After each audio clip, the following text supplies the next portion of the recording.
All right. Hello, everybody, and welcome to Good Morning Xbox. I'm your host, Axel1324. And I'm Cool Cat Terry. And I'm Eternal Shaddai. That's right, guys. What a fire week we're having this week. Before we get right into it here, Cool Cat, what you been playing this week? Nothing. Yet again, nothing. My God, somebody take this lady's gamer card. That's been like a month. Dude, I am trying to get everything done. My drive shaft comes Tuesday. I'm so close to having my car done. I'm so close. BMW garaged. Why am I not surprised? I'm looking forward to having it done, and then I can go back to gaming again. Hope you do. Hope you do. Shaddai, what have you been playing, man? I have been playing Prince of Persia: The Lost Crown, Metroid Remaster, and Splitgate. I did play a little bit of Mecha Break, but it's not my game. It's not. What's Mecha Break like? The closest one will be Son of the Enders. Don't know what that one is either. So, all right. Yeah, it's like Son of the Enders. It's just mech, objective, destroy this, destroy that. So pretty much mech against mechs. Okay. And guys, I don't know if you can hear my voice, but I do have a cough today. So if I suddenly just stop talking and you see me moving around over here, that's what it is. Okay. All right. So I have been focusing on nothing but Metaphor Refantasio this week. Ooh, about time. Yeah, it's getting good. It's getting good. It's getting annoying. The time dynamic is a little annoying, especially with missions. I agree. I agree. I kind of hate it that you can only do one thing on the day and one thing at night. So you got to kind of pick and choose which missions you're going to do. Mm-hmm. And then it's like, oh, do you want to increase your bond with this person? What about this person? Oh, do you want to do this with that person? And it's like, ugh. And then the stupid little girl, no offense to her, right? Like the stupid little girl, every time she's like, oh, I wonder if you're going to come visit me. I'm like, damn it. Not going to waste a day going to visit you. Parent sucks even in the virtual world. You're talking about the knight or the little fairy? The little fairy. Yep, got it. Mm-hmm. Yeah. Because I do most of my talking at night because, during the day I'm doing dungeons and stuff. So if I have to talk to someone, I usually save it to nighttime. So yeah, I just got the bat thing. What is it? A Ujif or whatever they call him, right? He's a bat guy and he turns into a thief. Oh yeah, he's pretty OP. I'm not gonna lie. The thief in this game is OP. Depending, because it was like for me, that was the least that I used. Oh no, I can always find a way to damage a boss with him. They could block whatever, and like with him, I'm like, whatever, life steal. Oh, Heisman, I think it's called Heisman. Yeah. So he's really good. So yeah. Anyways, let's get right into it. Let's check in with the chat this morning.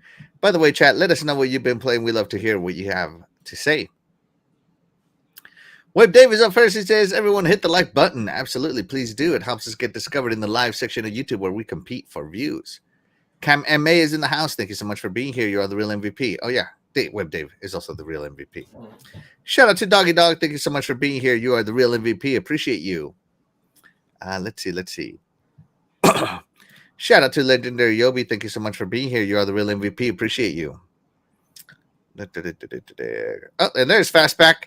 Shout out to Fastback. Thank you so much for being here. You are the real MVP, even though he's in Corpus with his tan. Shout out to Stanley Francois. Thank you so much for being here. You are the real MVP. Says, what's happening, y'all? And chat, let's freaking go. Let's go. Sorry, I can't yell. My voice. Let's see. I'm on vacation at a ChatGPT location per channel Chennai. There you go. He's in a ChatGPT location. Shout out to Cheese is Nasty. Thank you so much for being here. You are the real MVP. He says, at this point, I'm dropping PC Game Pass and just sticking to games on Steam. Okay, well, there you go. Whatever works for you, man. Whatever works for you. As long as you keep it gaming. Let's see. Crazy Greek Dude's in the house. Thank you so much for being here. You are the real MVP. Appreciate you. Talis Ray's in the house. Thank you so much for being here. You are the real MVP. Let's see. Shout out to Dreadpool. Thank you so much for being here. You are the real MVP. He says, good morning, everybody. What's up, Dread? Are you still awake or are you going to sleep? Which one is it?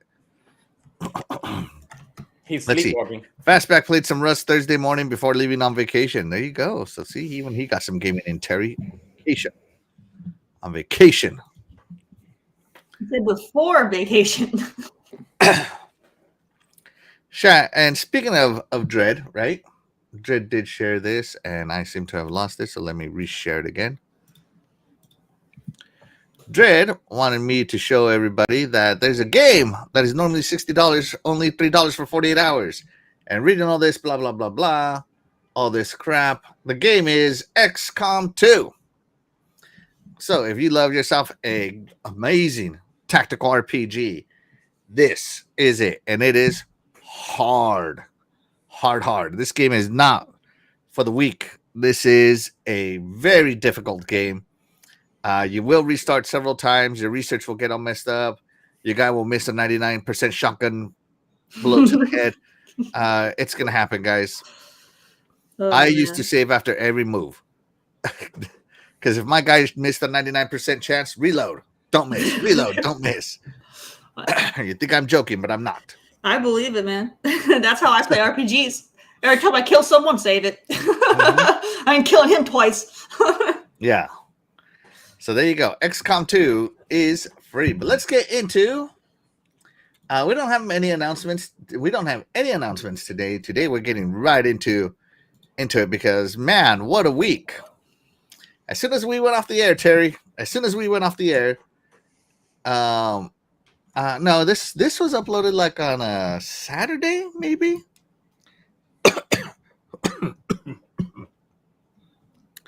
I just didn't have the opportunity to. What's the word I'm looking for? I didn't have the opportunity to go through it, but now I've had the opportunity to go through it. So let's get straight through it. Let's get straight to it here. All right, so a Microsoft veteran who hasn't been with Microsoft for 10 years believes Xbox hardware is dead. Let's zoom in a little more. So she was part of the founding team of the OG Xbox. And she believes Microsoft Xbox Play Anywhere message is just marketing and has criticized the company's strategy. Let's go get into it because all of this is going to play into what we have to say here. So, Laura Fryer shipped numerous games as an executive producer and became director of the Xbox Advanced Technology Group before leaving Xbox in the late 2000s.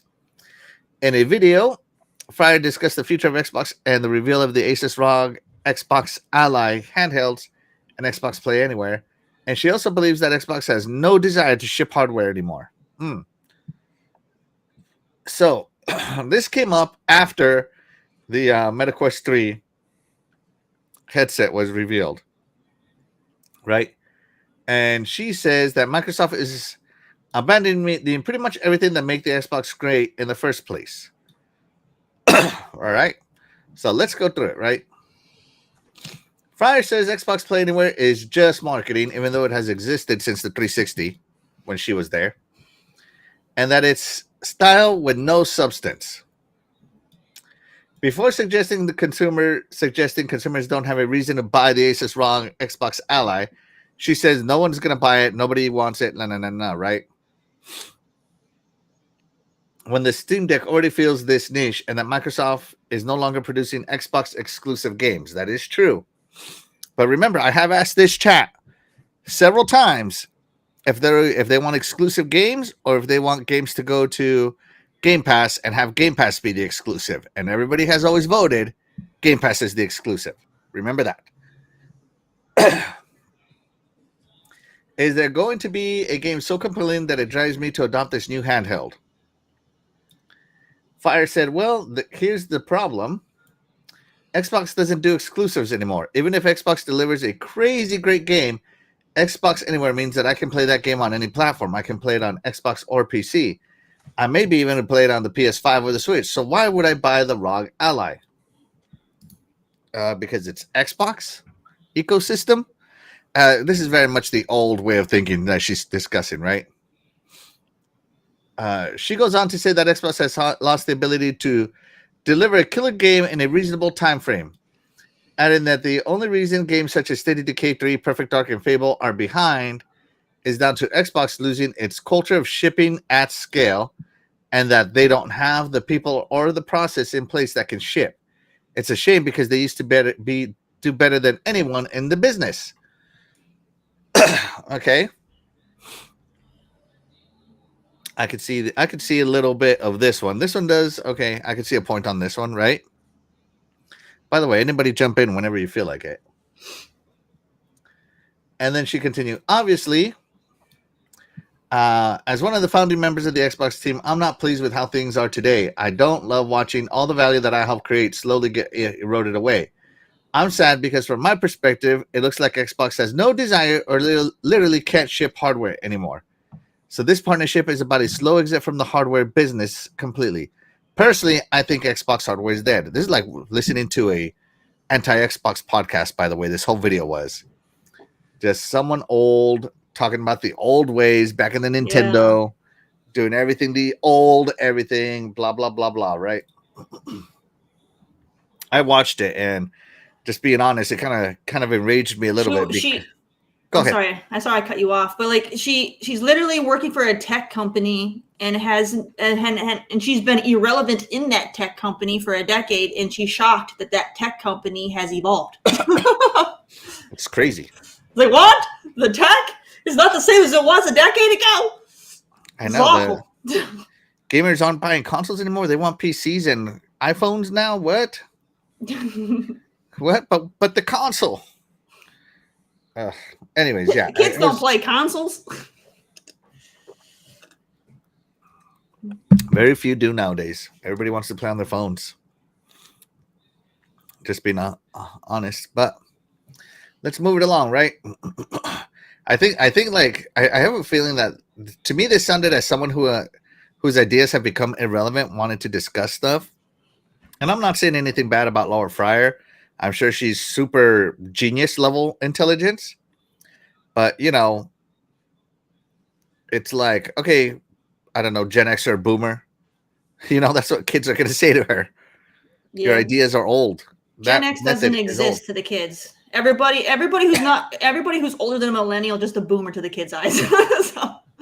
So, no, yeah. Man. So let's go back to reading some more. The plan appears to just drive everybody to Game Pass. No kidding. Wow. And let's be clear, it has a lot of value. I'm thinking that might be why they decided to charge $80 for Outer Worlds 2. Yeah, Game Pass is cheaper than $80. And here's the thing. Maybe it will work. Xbox has a deep portfolio. The remake of Oblivion was obviously a huge success, and they can continue to outsource that work to external companies and make a lot of money releasing their older games. Older games from an era when Xbox knew how to build them. Oblivion wasn't built by Xbox back in the day, right? But let's keep going. I think she's confusing the Xbox with the remake Station 5. Just saying. But what is the long-term plan? Where are the new hits? What will make people care about the Xbox 25 years from now?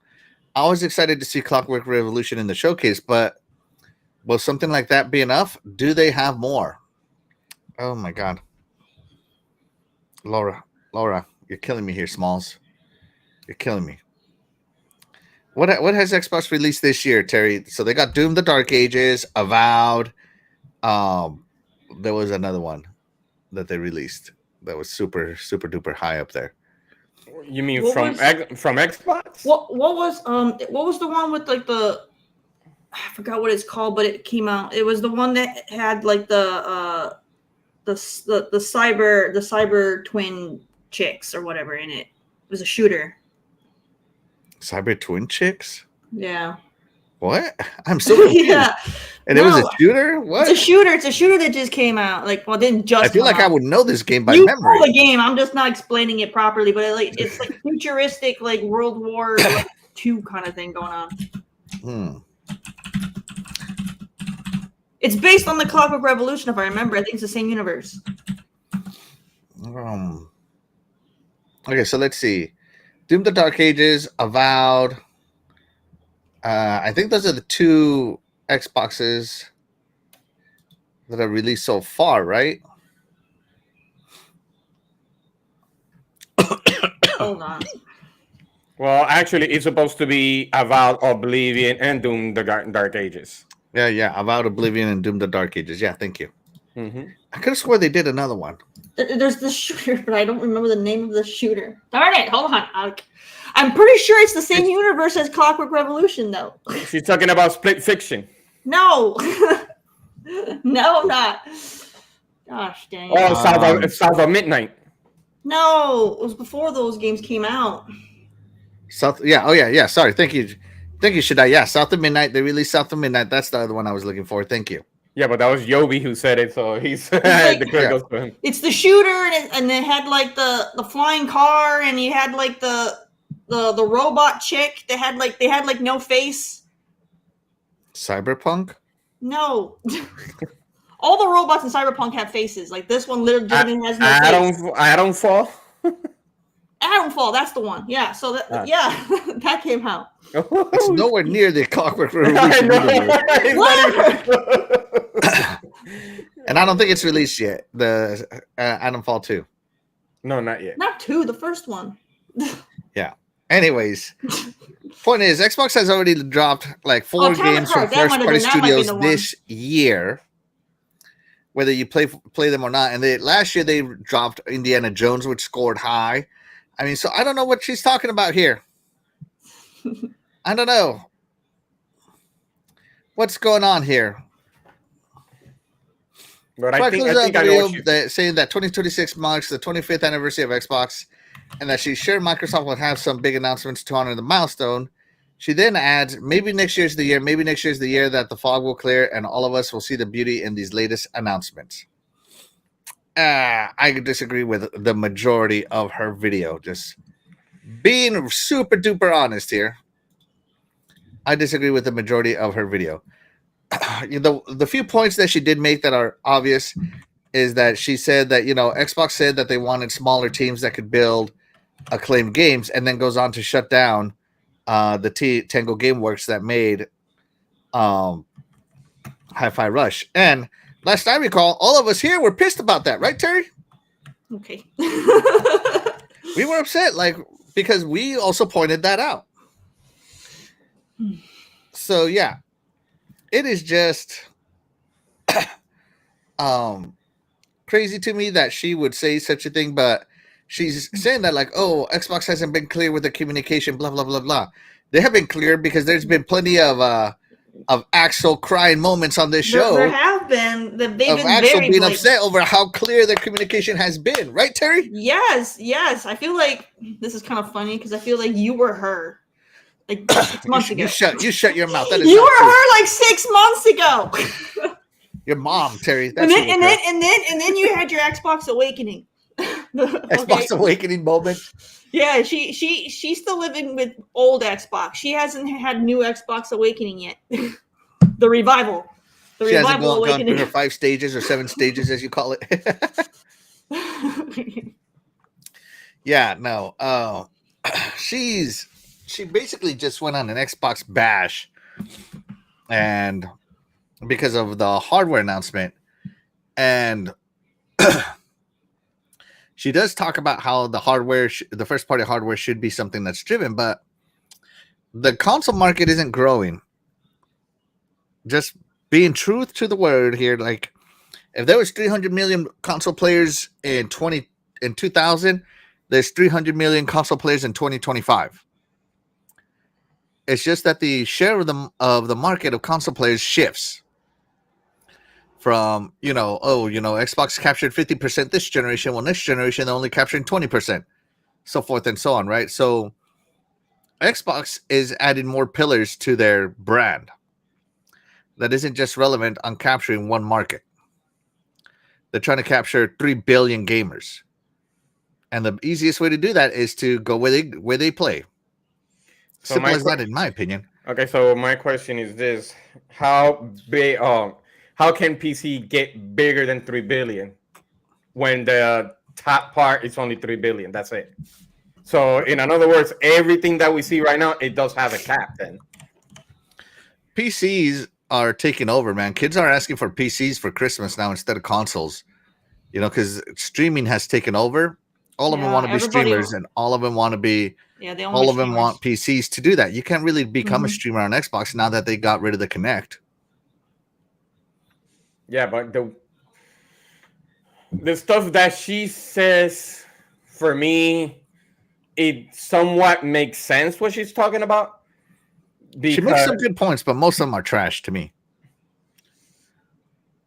Yeah, because I know we're talking about she's still stuck into the old thing, and it's because there's a part when she says like she is excited about Clockwork Revolution, but then after that, what? That is true what she says, because the thing is that if we use the games that you just mentioned, we were only happy or excited only during that time, but it does not seal something that you really wanted to play again and again and again, like we usually do with Gears and Halos and all that. It's like a plug-in game. Okay, we do have a small drought, but here's Indiana Jones. Then after that, oh, it's good, but then after that, it's fall flat. That's what she's trying to say. Like you're not making a game that will make a seal of saying like, yo, this game is good. I want to keep playing it and keep playing it for years and years to come. That's what she's trying to say. You could put whatever game they want, but if they're not going to make an impact on the player, it was pretty much worthless. That's what I think. That's what she's trying to say, and I do agree. I don't disagree that games like that exist. There are games that we go to over and over and over again, but that's more of an individual thing, not much of a what do you call it anymore? I get it, but as a company, I don't know. Like, I have trouble picking up like any game, and I finish it, and then like, oh, do you want to 100% this game and find all the hidden bosses and all this? No, I don't. That's I'm moving on. Yeah, but that's achievements. That's what you're trying to talk about. Like achievement, if you want to be completionist. Like take Elden Ring, my game of the generation, right? Last gen, this gen, every gen, right? I love Elden Ring, but eventually I want to play something else.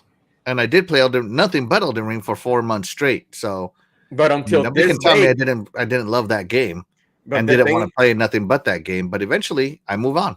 Yeah, but at this time, I still hear people talking about Elden Ring, so it doesn't make a big impact. See, that's what she's trying to say by games that Xbox needs to focus on games that impact players, not just because you gave me 2 or 3 games. It just after that it falls flat. You really don't know what's going to impact players like that, and though, like that means you have to do some better research then. No, yeah, I think you never know what's going to impact players like that. It's very hard to do that nowadays. Like before, you used to do it with like, oh, here's the next gen of this game, and that there was such a huge leap between generations that it's like, wow, this is amazing. Nowadays, you don't get that. So now it's done with gameplay and storytelling and all that good stuff. The actual meat and bones of games, and it's very hard to tell what gamers will lean towards. Well, Expedition 33 says otherwise. Yeah. And nobody knew it was going to be like that. It's not like they made Expedition 33 2 and they were announcing that, hey, this is going to be the game that everybody talks about for a long time. Yeah, but They that's just kind of because fell into it. yeah, but that's the thing is that by being a turn-based, it was like a comeback for a turn-based game since everybody was so used to Western RPGs. Mm-hmm. So when they went back and whatever ideas they have from Final Fantasy and the rest of it, that's where they found the audience that they need to see, and that's something that Microsoft needs to work on. Where the audience is, what is missing. We be asking for Lost Odyssey for so long that it's pretty much like one ear come out from the other. Yeah, we hear you, but it doesn't happen. So that's the only way that you will know what the players want. If you don't listen to them, you're pretty much screwed, and you're gonna be like this. Well, we're just gonna give them story-based games, South of Midnight, whatever. There's nothing wrong with it, but if you don't listen to your gamers, you're screwed. What's the one thing I hear most people always say when they want to talk?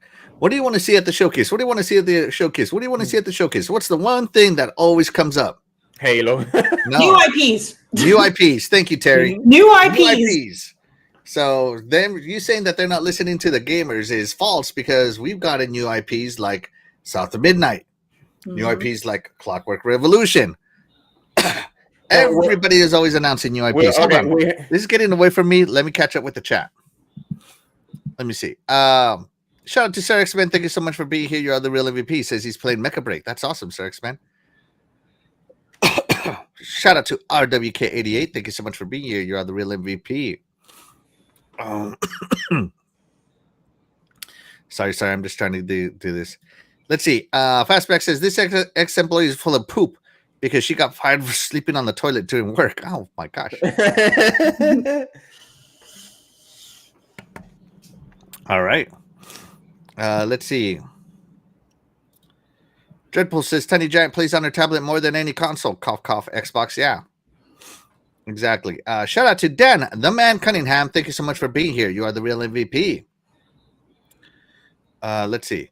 25 years from now, everybody will be playing games like in Ready Player One. I hope so, man. I want that to be a reality so hard it's not even funny.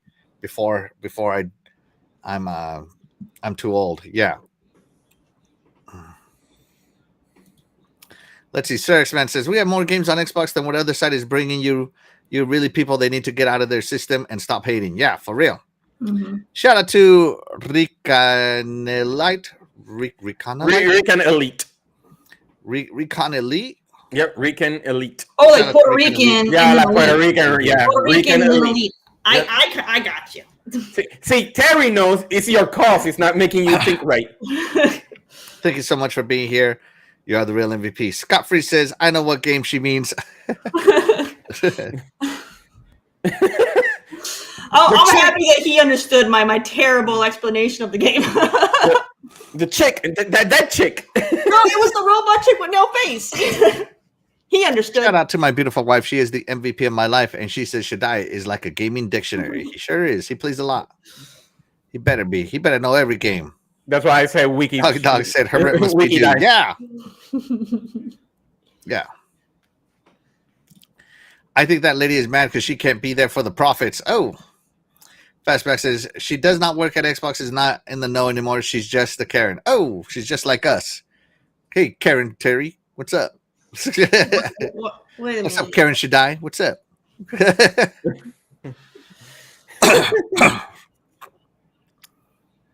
All right, both Legendary Yobi and Sir X-Man says you can hook up your USB webcams to your Xbox and have it work.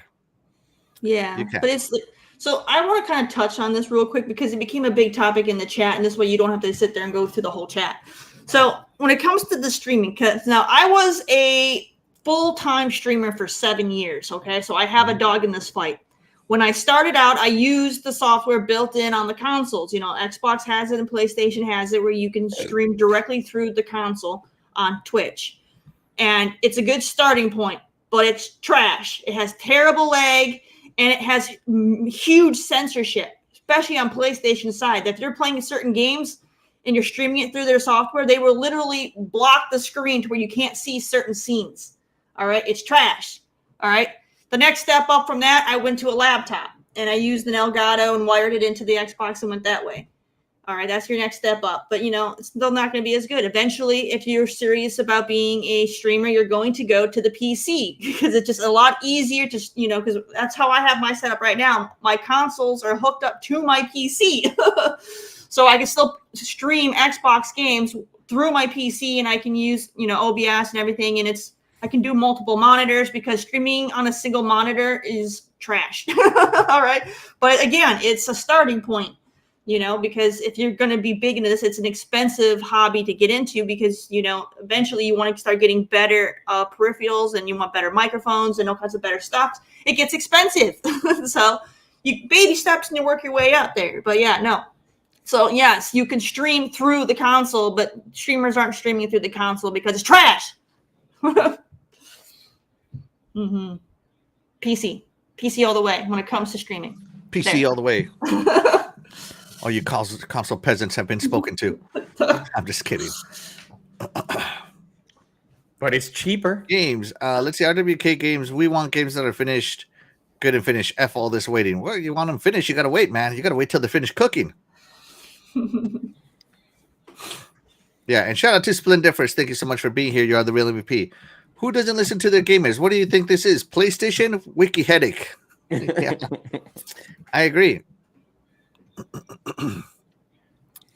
Let's see. Axel, this is the one thing I always hear now is where's Splinter Cell? I don't hear that in my circles at all. Nobody I game with cares for Splinter Cell. And maybe your circle is more for it. And I have lots of Splinter Cells, but even I'm like, I could do without it. It's fine. He's blasphemous today. Jeez. Yeah. So let's see.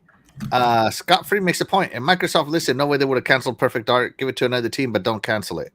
I think that's a different situation. Yeah. Let's see.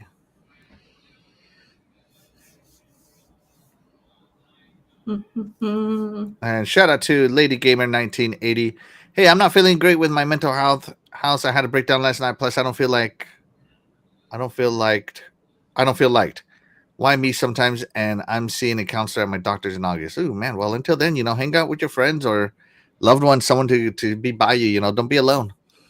And you matter to people. Your life is important. So be sure to surround yourself with people that make time for you. So yeah. And shout out to you. Thank you so much for being here. You are the real MVP. And hopefully while you're here, you feel listened to and loved. We're talking games here. So let's get it to it. Let's see. Let's have a giggle here and there. Splendiferous wants to know, Terry, did you just call his Series X trash? No. Well, maybe his. No, but nobody else's. Damn. All right. So Lauren Fryer, right? She put all this out, started a whole thing. This is basically, a PlayStation podcast, a PlayStation Xbox hating podcast talking points that she made. And trust me, all the PlayStation haters rallied behind her. All of them. So, trust me. When I say she was making all the talking points from PlayStation podcast, she was.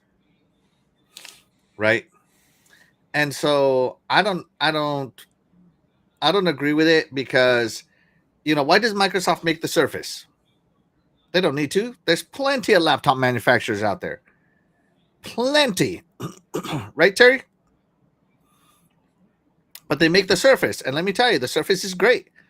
It has a, first-party hardware, even though it can run on anything, Windows can run on anything. For some reason, the Surface just handles it better.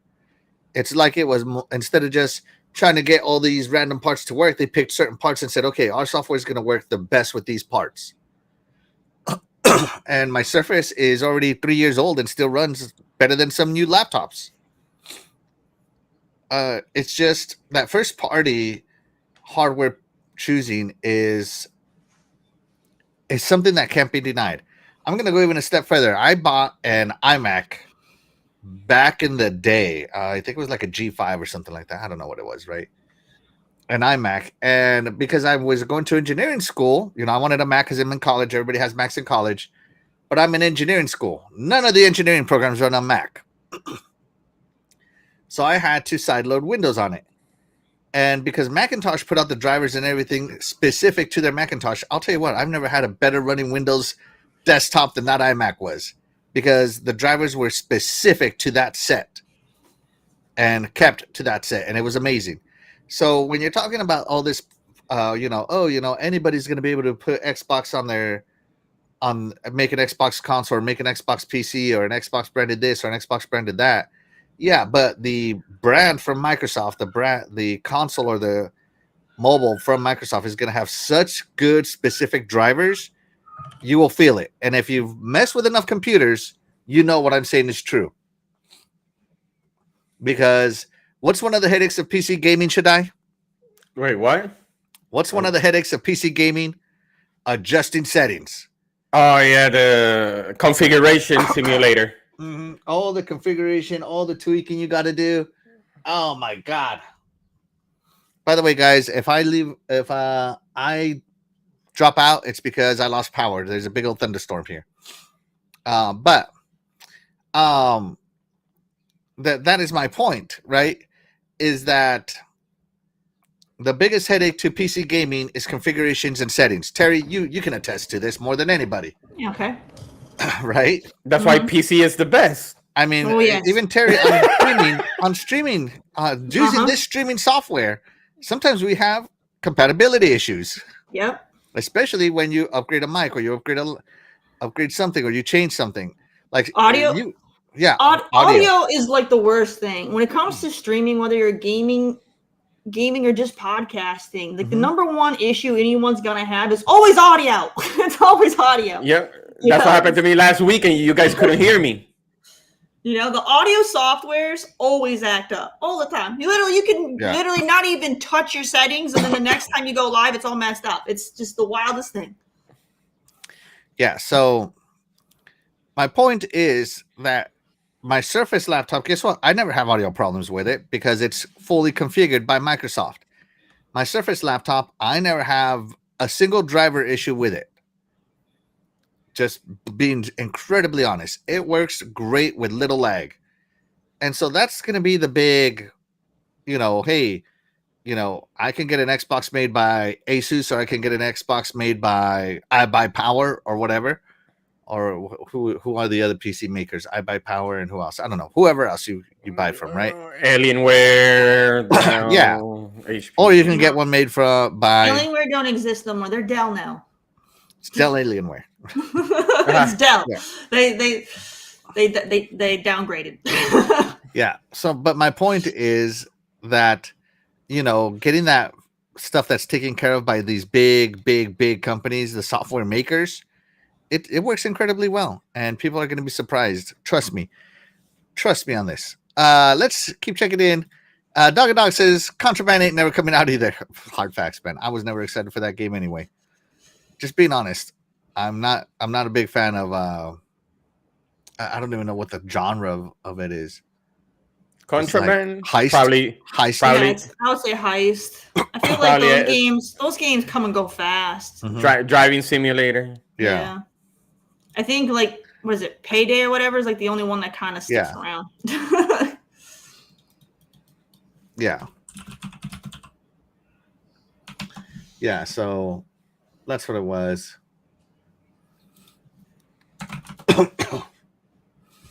So yeah. Let's see. Splendifer says he also had a G5, no good programs on it. Oh man. I ended up just running Windows out of it the whole time. We just saw Xbox partnership with Asus, Meta, AMD announcements. This tech Karen is moot. Yeah. So let's go into a little bit more, right? So on social media, Stein, if you don't know who Stein is, he's like the guy you want to follow on X, Twitter, for Xbox, because he always does announcements. And he says, should I go ahead and read this? I'll let you read what Stein says. At Xbox, our vision is for you to play the games you want with the people you want, anywhere you want. It's that simple with a heart. Yeah, so part of Laura's video was to do the FUD, fear, uncertainty, doubt, to cast out some FUD. of like, oh, what do they want? What is the messaging? I don't get it. I don't understand it. All that stuff was part of her video. And so Stein comes out and shoots back with this. Shout out to Stein, you are the real MVP. So he put this out, and he then linked Sarah Bond's announcement, right? So should I read the announcement here from Sarah Bond? Exactly. Announcing that we're building. I gotta talk like her. Announcing that we're building the next generation of Xbox first-party devices and cloud, including our future Xbox console, together with AMD. Next level performance, cutting edge graphics, breakthrough gameplay, and unmatched capabilities. Stay tuned for what's next. Pretty clear, don't you think? Should I? Very maybe clear, yes. Terry, any confusion? Are you as confused. confused as Laura? Yeah. No, that was. I feel like she was. I feel like she put straight out there for you. All right, let's keep it going. Brad Sams comes out and says, "Yeah, but you need to declare it." And Stein is saying what we say here all the time. What does he say there, Terry? Huh? Okay, but how many times? Every other week? What's the last word? You gotta say it with some oomph. Damn.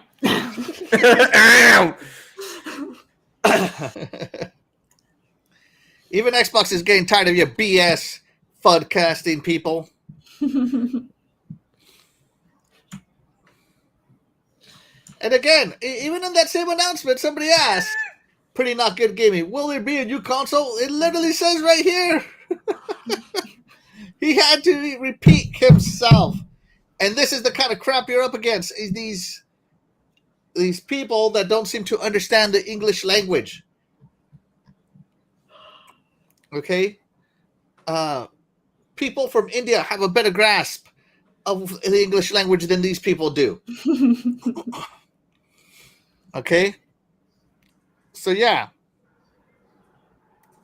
Stein is right. How often does he had to say it literally again in the same post. I mean, he declared it, yeah, but how many times? Apparently 10 more times until they get it through their head.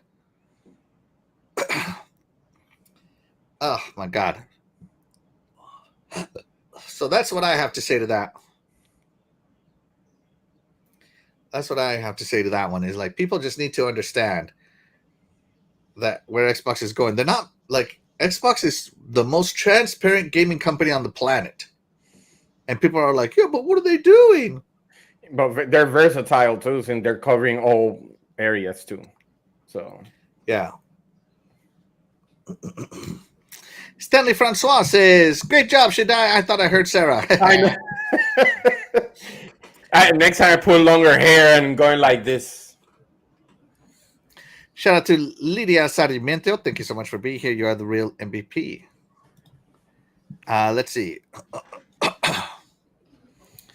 Dang, RWK88 is being hurt by these things. He says, Xbox will announce something good the day after the next Game Pass hike. Hey, you're going to have a good announcement, all the crap, and then another good announcement. That's how you make a crap sandwich. Just being honest, man.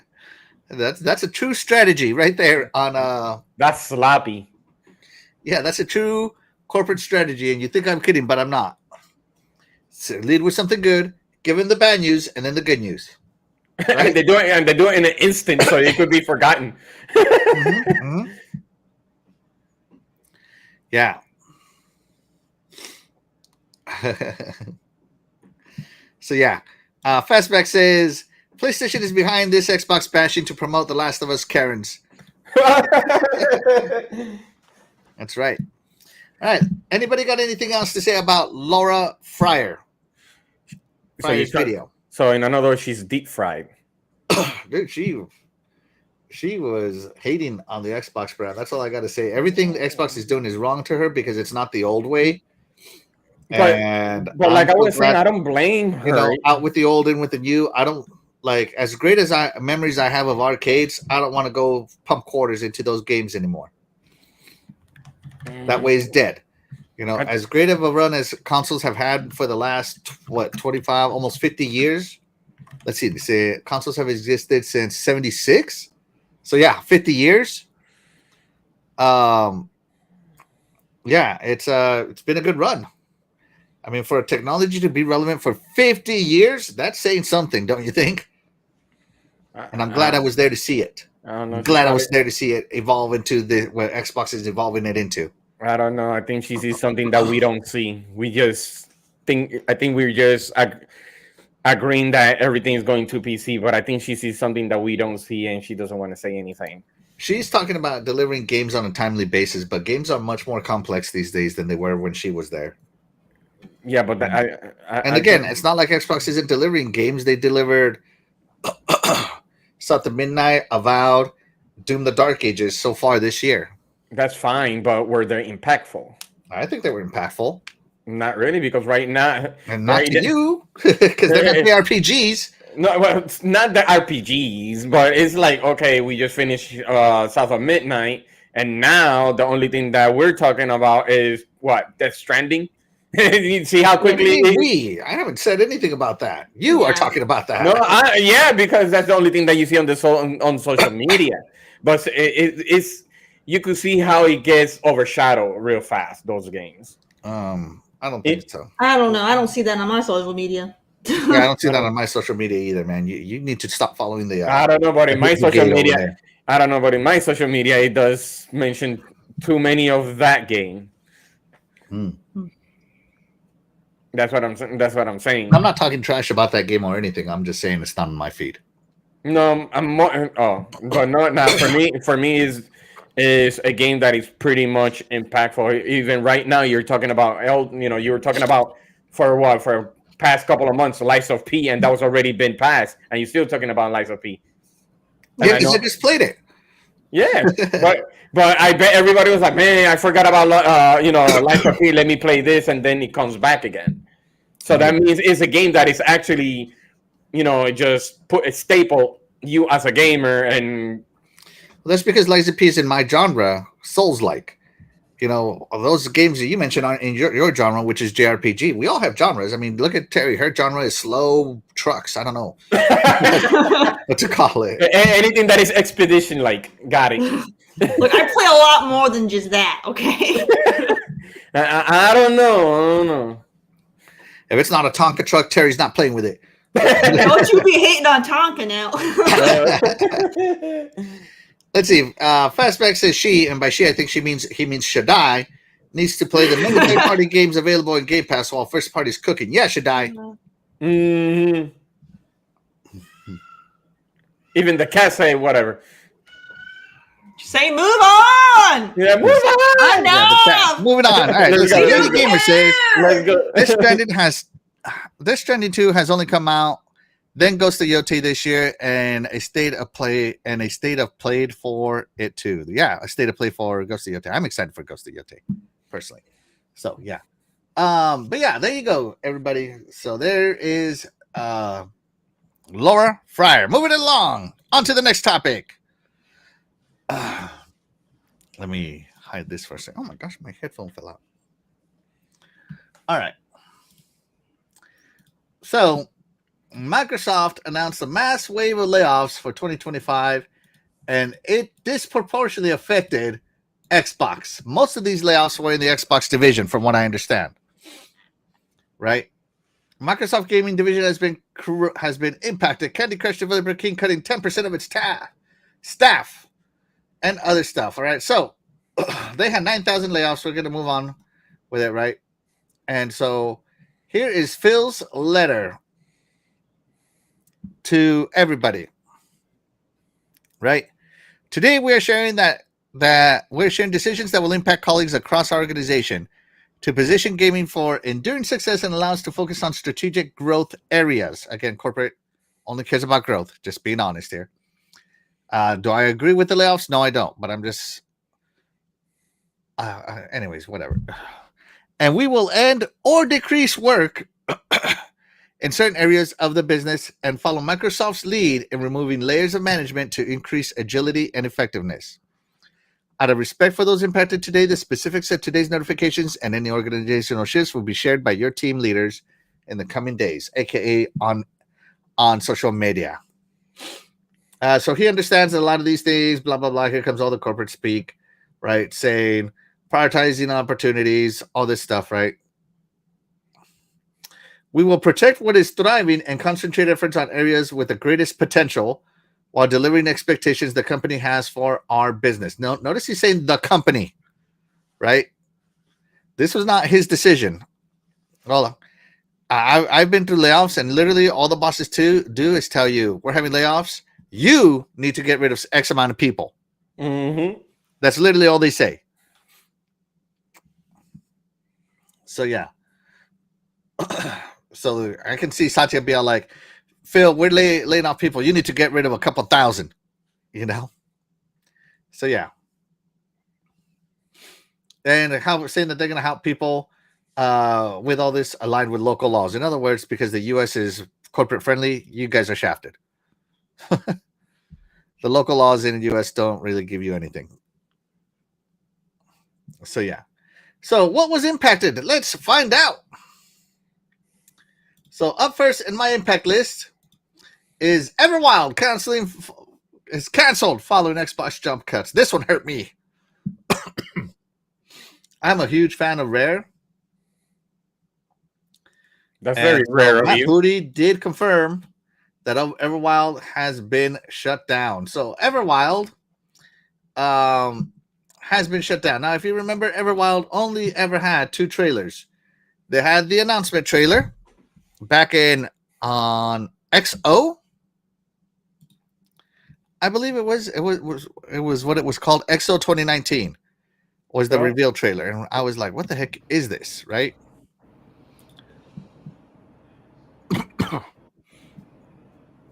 So Everwild is canceled, and I hate this one because I like the art style. I thought it looked pretty. I thought it was cool.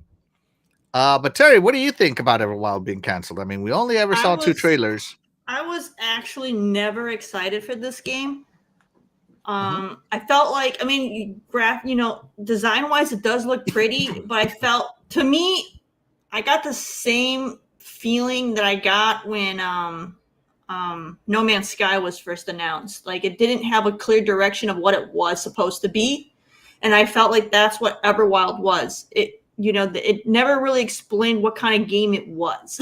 So I don't know. I was just never hyped for this game. So this is something that I'm not going to miss it. So now, Everwild did have some news between 2019 and now, 6 years, right?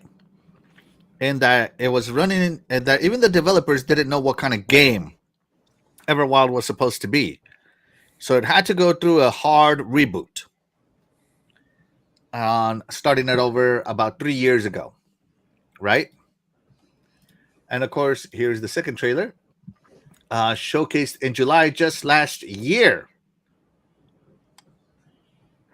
So this was shown last year, I believe. I believe it was last year. Let me look.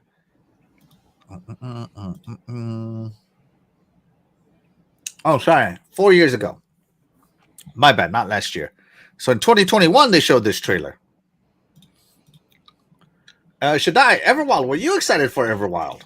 No, because after the success of Sea of Thief, I knew they were gonna do another one, but it's more like adventure type, like that. So I'm like, well, they're trying to go for another game as a service type. So not really. I'm like, well, let's see how it goes. They're trying to go the same art style as Breath of the Wild, because that's what they were trying to compare because of their art style. So no, that never caught my attention. It was more like a wait and see if they were gonna give more explanation, like Terry said. But as of right now, I am not surprised that this happened. It has been for quite some time, changing managements, the cancellation, but then they said that it wasn't canceled. It would just need to redo, restaff the whole thing. So it was a holdback. This game, it did not surprise me being canceled. It was too much of a holdback. to me, I was interested in this game because it was supposed to be like a co-op action adventure game, and I love co-op games personally. And this one just looks so different than everything else. Like there was no killing in it. So it's hugging. This wouldn't Hey. be an action adventure game then. Yeah. That's what I was It telling would just you. be an adventure game. Oh. And I mean, you get to do some witchcraft rituals. I mean, come on. The hell? It was like one with nature. It was supposed to be a nature game where you go around helping nature on this planet. So yeah, this is Everwild. To me, it looked interesting. I read enough about it to be interested in it. Still was hoping to see more true gameplay. And 6 years is a long development cycle. Right? But with Everwild shutting down, guess what else happened at Rare? So because Everwild was shut down, this gentleman,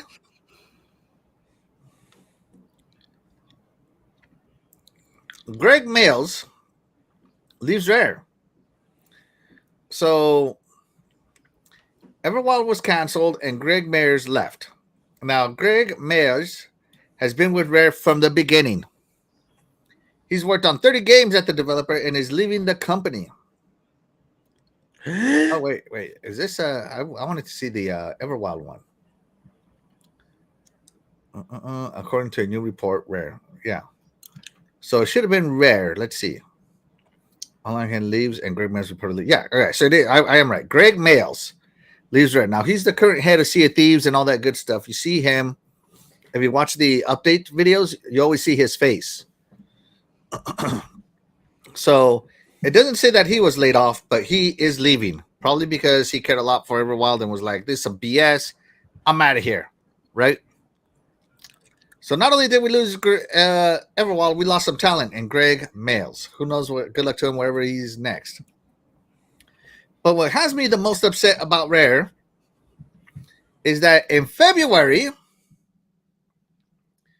Phil Spencer talked about Everwild. All right. So let's go to Phil Spencer's comments. Here we go. Hold on, where are they? I thought I highlighted them. Where'd they go? You thought you highlighted them. Yeah. See, I'll say this because I was recently right there. Let's go with here, okay? Regarding Everwild, he said, I'll say this because I was recently out at Rare. It's nice to see the team with Everwild and the progress that they're making. Just in February. So we have another Hi-Fi Rush incident, guys. Well, yeah, we want large, agile teams that can make some Game of the Year contenders, and somebody did and shut them down. And now it's like, if Phil comes out to see you, you better be ready to get shut down, guys. This is going to put the fear of Phil in these studios. So yeah, that's it's not good. But actually, you just said not too long ago that the company, the wording the company, so the company is the one who made the decision. So you sounded like it's Phil Spencer's fault on that one because of that, because he was there. Katya will tell him what to do. It's up to him to execute.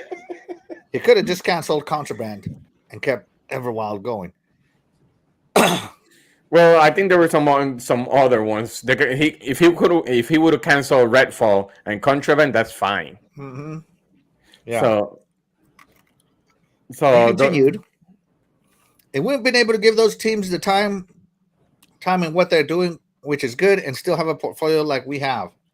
It's like a dream that Matt Booty and I have had for a long time, so it's finally good to be there. We can give those teams time. 6 years. Limited to 6 years, apparently. Right? So after more than 6 years of active development, there's no doubt that the fate of the game was up in the air. Yet nobody pressured Spencer to comment on the game. So the fact that he went out of his to bring up its progress likely comes from a place of genuine support for the project. Yeah. I don't know, man. This Everwild thing hit home for me, personally. What do you think, Terry? Does this look good? Concerning that just a few months ago you were like, yeah, they're great. Cancelled. Wait, yeah, who's great? Everwild. I never said it. Phil did. Who did? Phil. Oh, Phil said that they were great. Are you paying attention to the show? I mean, I don't know. I don't pay attention to Everwild, but Here, I'll highlight it here. I'll let you go ahead and read it. All right, it's nice to see the team with Everwild and the progress that they're making. I mean, okay. I mean, I guess, yeah, this does not look good for transparency because either he's flat out lying or he didn't really know what was going on. So that could be concerning. But then again, if Matt, because they had like Matt Booty, but like didn't he make like a separate team who's in charge of all this stuff that report to him? So maybe he legitimately didn't know. He just has what's being reported to him. He went to visit. He went to visit? Yeah, Phil went to visit. That was about it. He says, I was recently out at Rare. Yeah. So he saw it firsthand. But yeah, maybe 6 years for an action adventure game is a bit long. Yeah. Well, I guess. For Microsoft. Or they were able to spin a good tale to him while he's there. You know, like they had enough stuff to show him to kind of spin a lie. Mm-hmm. You know? So, I mean, that's still possible too. It's just like whenever any place that you work at, if you know like the big guy is coming to visit, everyone cleans house and they kind of try to act the way that they don't normally act to put on a good show. That very well could have happened. They very well could have just put on a really good show for him. So that way he wouldn't know what was really going on. So I think, you know, that would be one of those things where, you know, to look at it from that kind of perspective, how is he really truthfully going to always know what's going on? Because people are going to be misleading like that when a higher up comes to visit. You know, they lie through their teeth about what's really going on. No one behaves the way they normally behave. Well, So when you're being funded, of course they're going to do that. Like, oh, let's make a good impression. I'm just saying, but if he's coming to see what's going on so he can make a decision, it's hard to really make a decision because you don't know what's going on because they're not going to show you that. They're not going to show you that. You know, they're going to make sure to redirect him. If he's doing a walk around, they're going to redirect him so he doesn't see certain things. I've seen that happen countless times at places I've worked at. They will intentionally make sure to redirect where people are traveling. Oh yeah, oh yeah. They are sly about that kind of stuff. You know, make sure he doesn't see this stuff over here. You know, there's nothing to see here. So no, I mean, yeah, this is on him, but I don't know. I feel like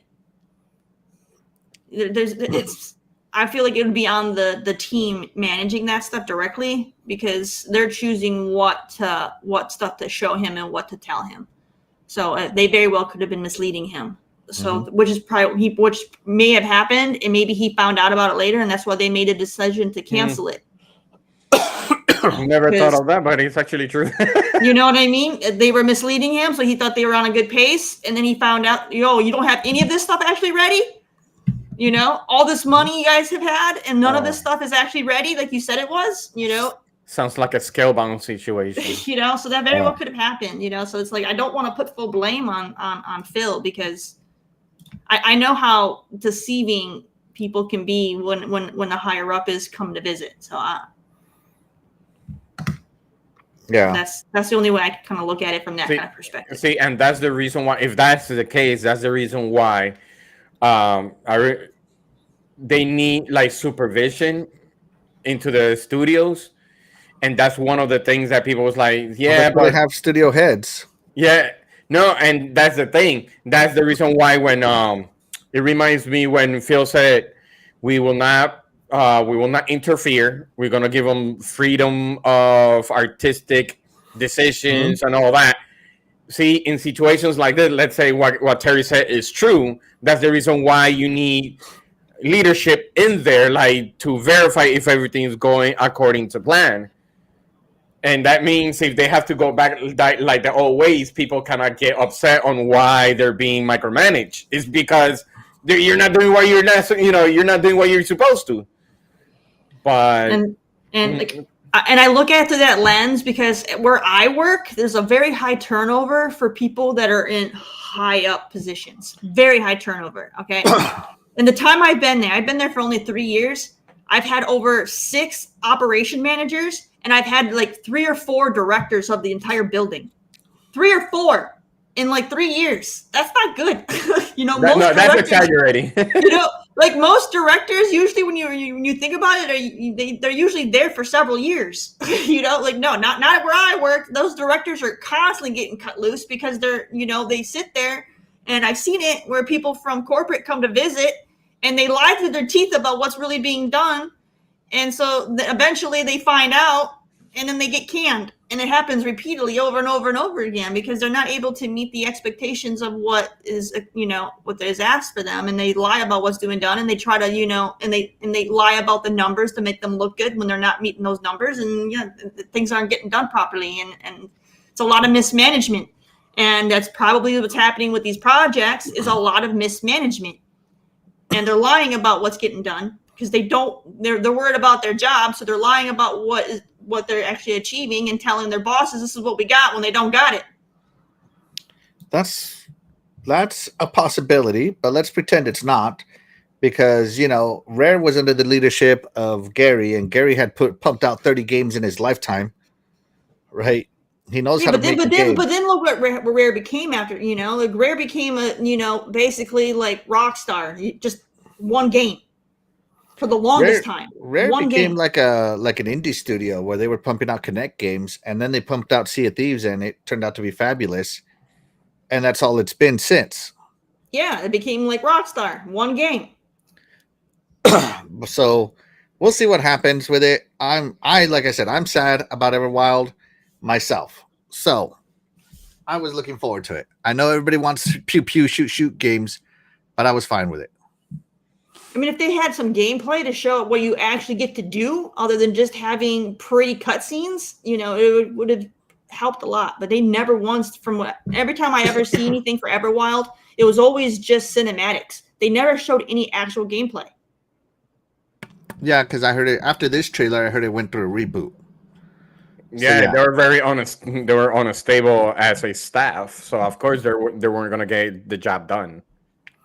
Let's check in with the chat real quick. Doggy Dog says, wasn't interested in this game that had long enough, no results. I understand why it got canned. Mm-hmm. Same. Sir X-Men said, Microsoft is just saying, if you suck up that money and you don't produce anything for years upon years, you got to go. Waste is of financial resources. I totally understand. Sorry about Perfect Dark. We'll talk about that here in a minute. Let's see. Cheese is Nasty says he's eating a steak quesadilla, no cheese. So just steak and tortilla for breakfast and a Pepsi. Literally, cheese is part of having a quesadilla.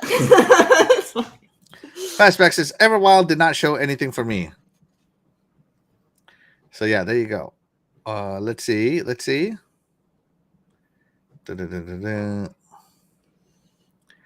Talos Ray says most people knew that game wasn't going to come out. It's been dragging for a long time. There you go. Let's see. And I think that's it for now. I'm all caught up. All right, so that's the first one, right? Let's move on to the next one, which is Project Blackbird, as it's being called. So Project Blackbird was an MMO from the Elder Scrolls Online developers ZeniMax Studios, and it has been canceled. Now this one, you want to talk about development cycle? I think this has been in development since 2014. Really? Right? So Jason Schreier reports that Microsoft has canceled the unannounced MMO from ZeniMax Online Studio. Now, it was never announced. It was just leaked, right? Oh, sorry, 2018, not 2014. Schreier wrote, the project, codenamed Blackbird, had been in development since 2018. Still more news to come. So there you go. Another MMO has been canceled that has been in works in 2018. So that is 7 years of development. 7 years in development, and it didn't come out. You're going to start to notice a development cycle here, right? So the development cycle seems to be you got 5 years. And as a gamer, I love that. Do what you can in 5 years. but make sure it's complete. But let's see. So Phil himself loved ZeniMax new RPG, and it was canceled anyway. Right? It was canceled anyway. So let me see here. All right, Terry, can you read some of this while I type? Sure thing. According to a report by Bloomberg, the cancellation of the ZeniMax MMO stunned everyone as it had blown away executives at Xbox just a couple of months before the cancellation. The report also tells us about a demonstration in March where Phil Spencer was so hooked to the game that Matt Booty had to step in and take the controller away so that the meeting could continue. The information comes from two people who were present during this meeting.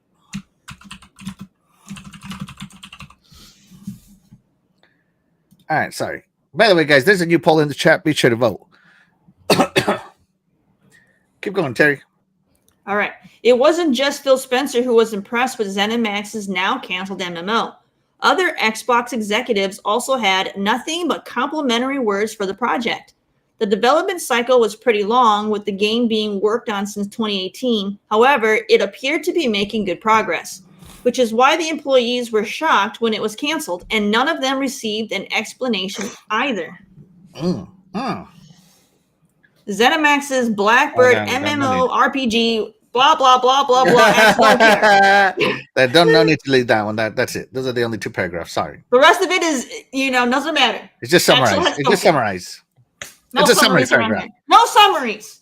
All right. So, True Achievements has an exclusive of what Project Blackbird was all about. Almost 200 people were working on the very large-scale project. That's just crazy. And Alien Syndicates. It was going to be a sci-fi. Terry, no. Oh, I do love a good sci-fi. That sucks. I honestly didn't know anything about this. I didn't even know this was something that they had in development in the background. I didn't even know. So, well, nobody knew until now. It's like, this is news to me. So it's like, I can't be mad because I didn't even know it existed. I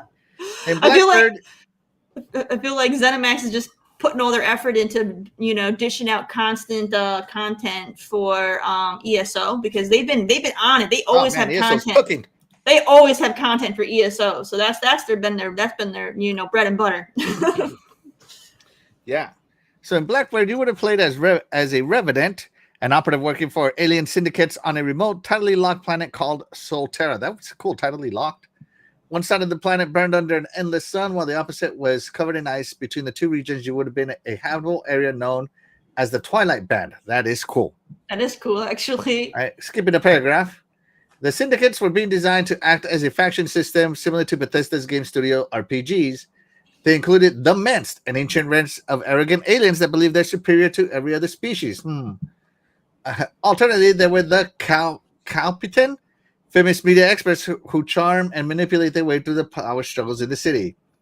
There's also a strange aquatic species called the Nemocytes that used exosuits to survive the Exodus. That's so cool. Completely opposite of Nemocytes were Wahurans, a tall furry species of clannish aliens who were masters of business. Finally, there were the Trahit, a race feared and respected for their unique abilities to extract someone's deepest, darkest secrets. Oh, these were the strippers. So, oh man, we would have come across many other alien species in our travels, from humanoids and animal-esque creatures, large quadrupeds, and insectoids. This sounded awesome. Sounds like Star Trek. So it's an MMO. Everything else about MMO, right? And all kinds of stuff, right? This is a very large thing. Traversal was going to be important. Vertical playground for players to explore, equipped with players a grappling hook, and according to our source, you would have been able to climb and wall run on any surface. The team wanted movement to feel natural and fun, similar to games strong like Spider-Man and the driving in GTA. That's so cool. They were aiming up there, doing something that no one else had done in an MMO. So yeah, it's just one of those things, man. One of those things. So there you go. Project Blackbird. To me, it sounded awesome. I always hate it when a game gets canceled and we know nothing about it because now we'll never see anything about it for like 20 years until someone leaks it. I actually prefer it that way. There's less emotional reaction and rage to it. Just look at Scalebound. People actually saw that, and so when that got canceled, that made a lot of people upset. So it's better. I feel like this is better to not know about it and have it get canceled than the other way. Okay. Yeah. Okay. Less hurt feelings. But what about my feelings, Terry? My feelers. Your feelings have been, preserved. I feel like because you probably had a lot more of an emotional attachment to Scalebound than you did this. No. So, I was in college when Scalebound was canceled. I didn't know about it until like 3 years later. Anyways, Shaddai, Project Blackbird. Are you a little sad about it? I didn't know anything about it. I haven't played any Bethesda or Cinemax MMO, so I can't really say it's one of those that it's one of those projects that are really, really long. We're hitting 6 to 7 years. We're talking about 2018. Mm-hmm. So what the way that we are seeing is any project that is between 6 and 7 years that they're not even close to finishing, or they're having some staff situation, they're gonna get canned. That's what it seems to me. Mm-hmm. So 2018 on that one, and then you have the Everwild. Yeah, they're just canceling the ones that are taking way too long on resources. Right. Yeah. So yeah, let's keep checking in with the chat. Let's see. Talos Ray says Booty is not moving his booty enough. His Slack, everyone is relying on AI. Yeah. Let's see. So X-Men says Playground Games better get Fable together. That's the next game that's going to be canceled. Microsoft is not playing anymore. Yeah. Yeah, I agree. Let's see. Shout out to Cougarman69. Thank you so much for being here. You are the real MVP. Legendary Yobi says Scalebound can kick rocks. Yeah. Shout out to Cyber Gunther. Thank you so much for being here. You are the real MVP. He says Shaddai doesn't know anything. Of course I don't. I'm just guessing. Yeah. And Crazy Greek Dude says, did we forget that COVID added at least 2 years to the development of games? It did. Which is why I think that people are now starting to come to the office, work together. Jeez. Sorry.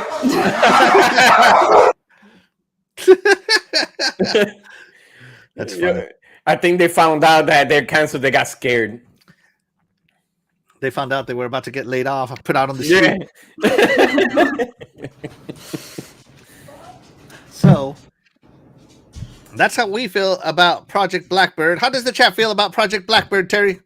All right. Are you sad about the cancellation of Project Blackbird MMO? Project what? 90%. No one knew about it. No one cares. 9%. Yes, I'm crying about it. That was just Axel only. And then 0%. No, I'm happy about it. So 11 votes. So yeah, no one knew about this game. So And I'll let Terry read this one. who let the dogs out? Let me see. That bird got his wings clipped. Sorry about that. My cats knocked a shelf over, and that scared them. And then the dogs heard the noise, so then they came to investigate. Yeah, no wonder the dog is smelling like who. Let's investigate. Let's smell. Who's the culprit? Yeah. So I have 3 cats and 3 dogs. Oh my gosh. I don't want this many. My husband keeps adopting them. Miss Coca Terry also has dog. Yeah. Luna. You can hear them wanting to play. They're ready for some action over there. Oh, snap. Oh, snap. Look at this. Shout out to Dirk Grigley. Thank you so much for being here. You are What a POS. Good morning, everybody. Eternal Shaddai is a POS. Oh. Hey, at least my grammar is a little bit better than yours. Unbelievable. How dare you? And it's not from I Detroit. understand every word that Dirt says. Don't listen to Dirt. Don't listen to this guy. Let's see.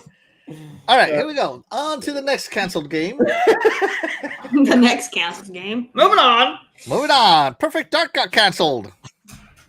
This one stung the hardest for me. This one hit right at home. I was so excited for Perfect Dark. I cannot put it into words. This is definitely one of the games I was the most excited about. Yeah, this one hit home. So not only was Perfect Dark shut down, canceled, but the initiative, the brand new studio, was shut down with it. You know, this is supposed to be the quadruple A studio, quote unquote, right? And they were doing Perfect Dark. And this is one of them. This one sucks. So here is what was said. We have made the decision to start development of Perfect Dark and Everwild, as well as wind down several unannounced projects across our portfolio. As part of this, we're closing one of our studios, The Initiative. These decisions, along with other changes across our team, reflect a broader effort to adjust priorities and focus resources to set up our team for greater success within a changing industry landscape. We do not make these choices lightly, as each project and team represents years of effort, imagination, and commitment. Oh my God. That hurts, man. Because Crystal Dynamics was in on this. Mm-hmm. The guy that relaunched Tomb Raider, what was his name? Jesus Christ, I forgot his name. Was head of this studio. Daryl Gallagher? Yeah, thank you. So Daryl Gallagher got Wiki die, just check it out. Daryl Gallagher got what is it when you steal employees from another company? Poaching. Yeah, he got poached. Yeah. Thank you. He got poached from Crystal Dynamics only to be laid off. Oh, the pain. Yeah. But that's what happens when you have no loyalty. Agree. You know, everybody over at Crystal is probably laughing at him right now. See, that's what you get, you traitor. That's right. That's what you get. You got poached out of the gaming industry, sucker. I got an open level position that requires 30 years experience. Yeah. Let's see. In 2020, they initially finally announced it was working on a reboot of classic first-person shooter Perfect Dark. Later, the studio drafted in Crystal Dynamics to co-develop the game. But shortly after, reports emerged that development of the game was painfully slow and that senior staff had left the studio. Oh, Daryl, what happened to your staff? Yeah, they didn't like his management. They were quitting left and right from the way it sounds. Yeah, so all seemed well. However, Xbox released a shiny new gameplay trailer for Perfect Dark last year. The game showed promise, but for whatever reason, Microsoft has now decided not to move forward with the project. I was wondering where Project Dark was on this showcase. Now I know where. It went dark. It went dark.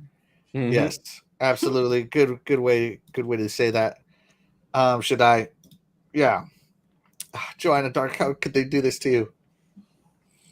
So, Perfect Dark, I am sad about it because I loved what I saw about it. I was looking forward to it very much. The combat looks super unique. Terry, are you sad about this one?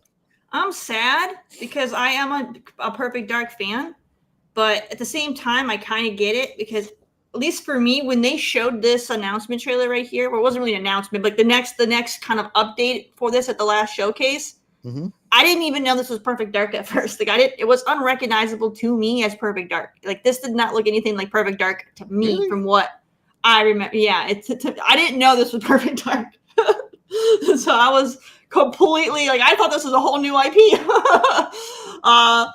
So I don't know. I mean, it makes sense when you look at it and you break it down because there's a lot of the tech in here is represents Perfect Dark, but I don't know it. At first glance, I didn't know this was Perfect Dark, so it was kind of a shock to me when they showed this trailer. I had no clue. So, I mean, I guess that's the re-envisioning of it was quite a lot. So, right. But I mean, it looks really good. From what they were showing, it looked really good. It's just, for me, I didn't even know it was Perfect Dark until they got further into this and it said Perfect Dark, and I was like, what? It's kind of like just like recently with the Call of Duty announcement, everyone's watching it thinking it was a new IP, and then it was like Call of Duty Black Ops, and people are like, "What?" That was my reaction with this.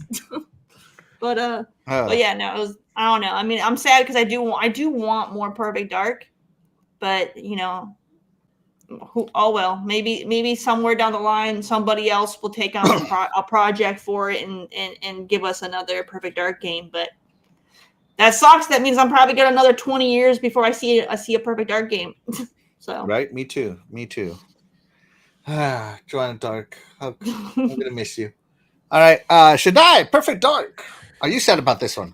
Yes, I am, because I was looking forward to it. Yes, I never played Perfect Dark. Sorry, it was gonna be my first Perfect Dark, but there were some reports that their staff, that's another studio that they never had a staff being stable, because at first it was Derek Gallagher, Drew Murray, and whatever. Drew Murray left and went back to Insomniac. So I don't know what happened there. Then we heard that Crystal Dynamics came back to help out, but then there were some articles that I think there were some internal situations between Crystal Dynamics and some other staff because of ideas.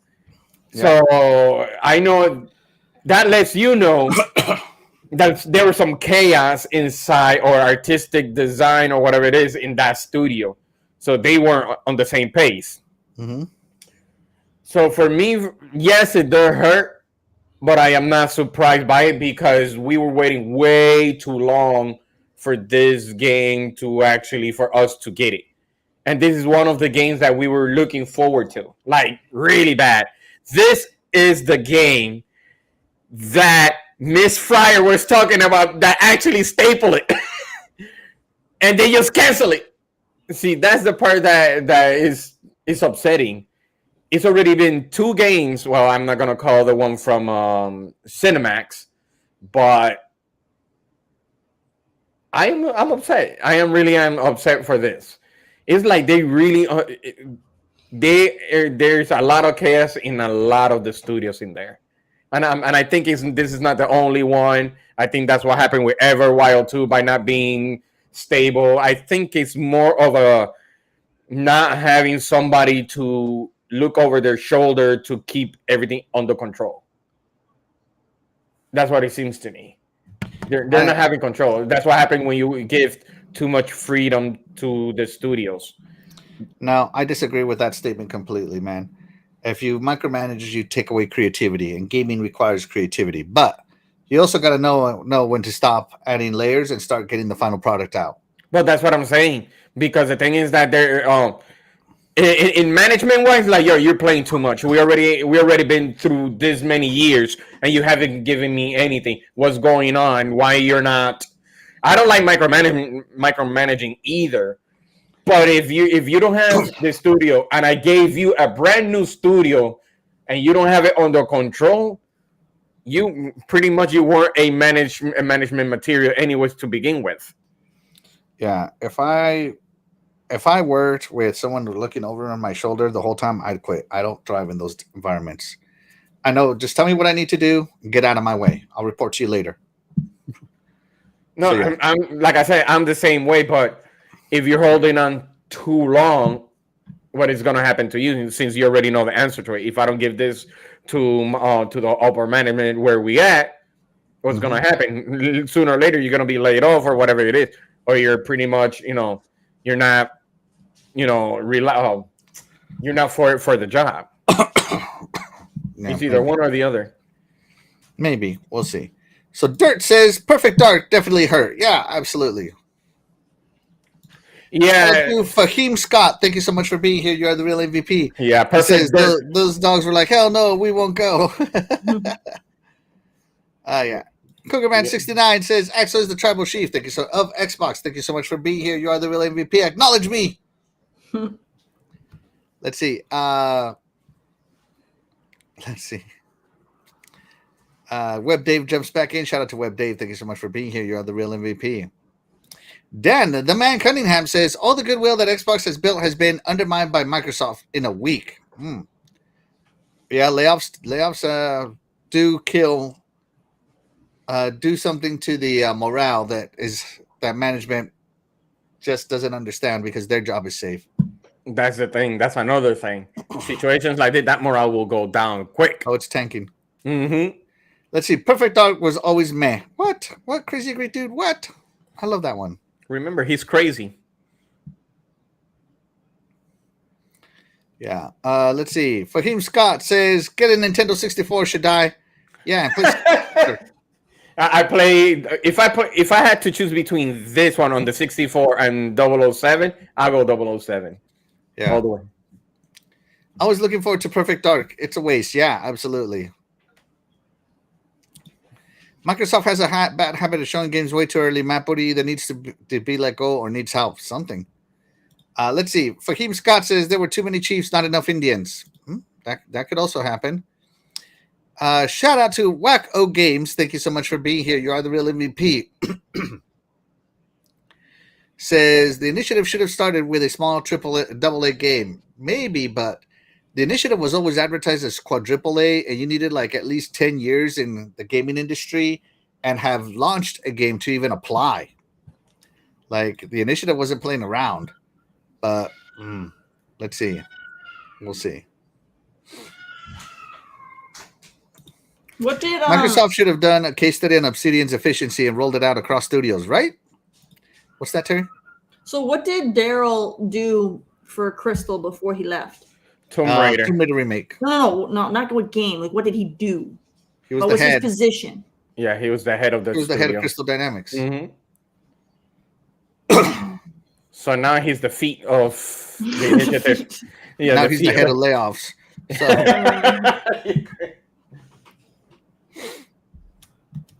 Fahim Scott, 50% of his studios at Thanos snap, right? Yeah. Yeah, absolutely. Absolutely. Yeah, Wacko Games, Double Fine made Keeper in only 4 years. Yeah, but Keeper's also not Perfect Dark. Yeah, that's definitely a different scale of a game. And Happy Cloud Gamer says 7 years in a tech demo plus toxic development, pull the plug. And they did. They did. All right. But that's how we feel. How does the chat feel about Perfect Dark, Terry? All right. Are you sad about the cancellation of Perfect Dark? 69% yes. I'm crying about it.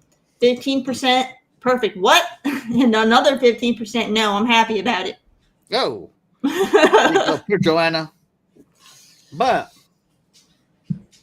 if you are interested about saving Perfect Dark, the voice actress of Perfect Dark is asking fans to help save the series. Agent Dark doesn't give up, and neither should any of you. Yeah, should I?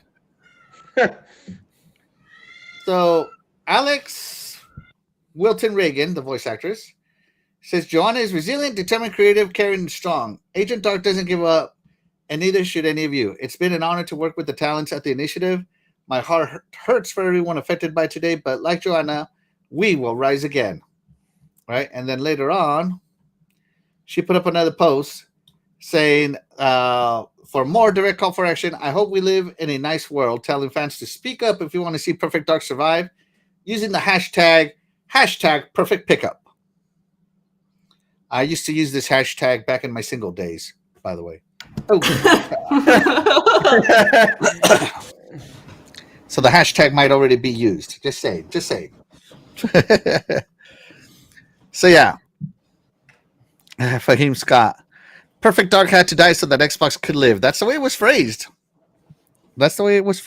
And sad times for sure. So there you go. If you're interested in this, put out some tweets, hashtag Perfect Pickup. Hashtag Perfect Pickup. We'll see what happens. So yeah, there you go, everybody. So on to hashtag, oh boy. All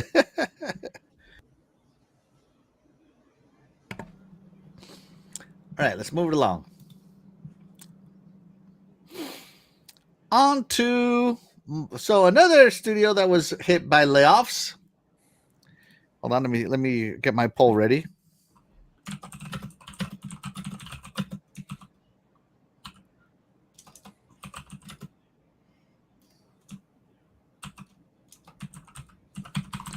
Hold on. Oops, that's not how you spell for. The.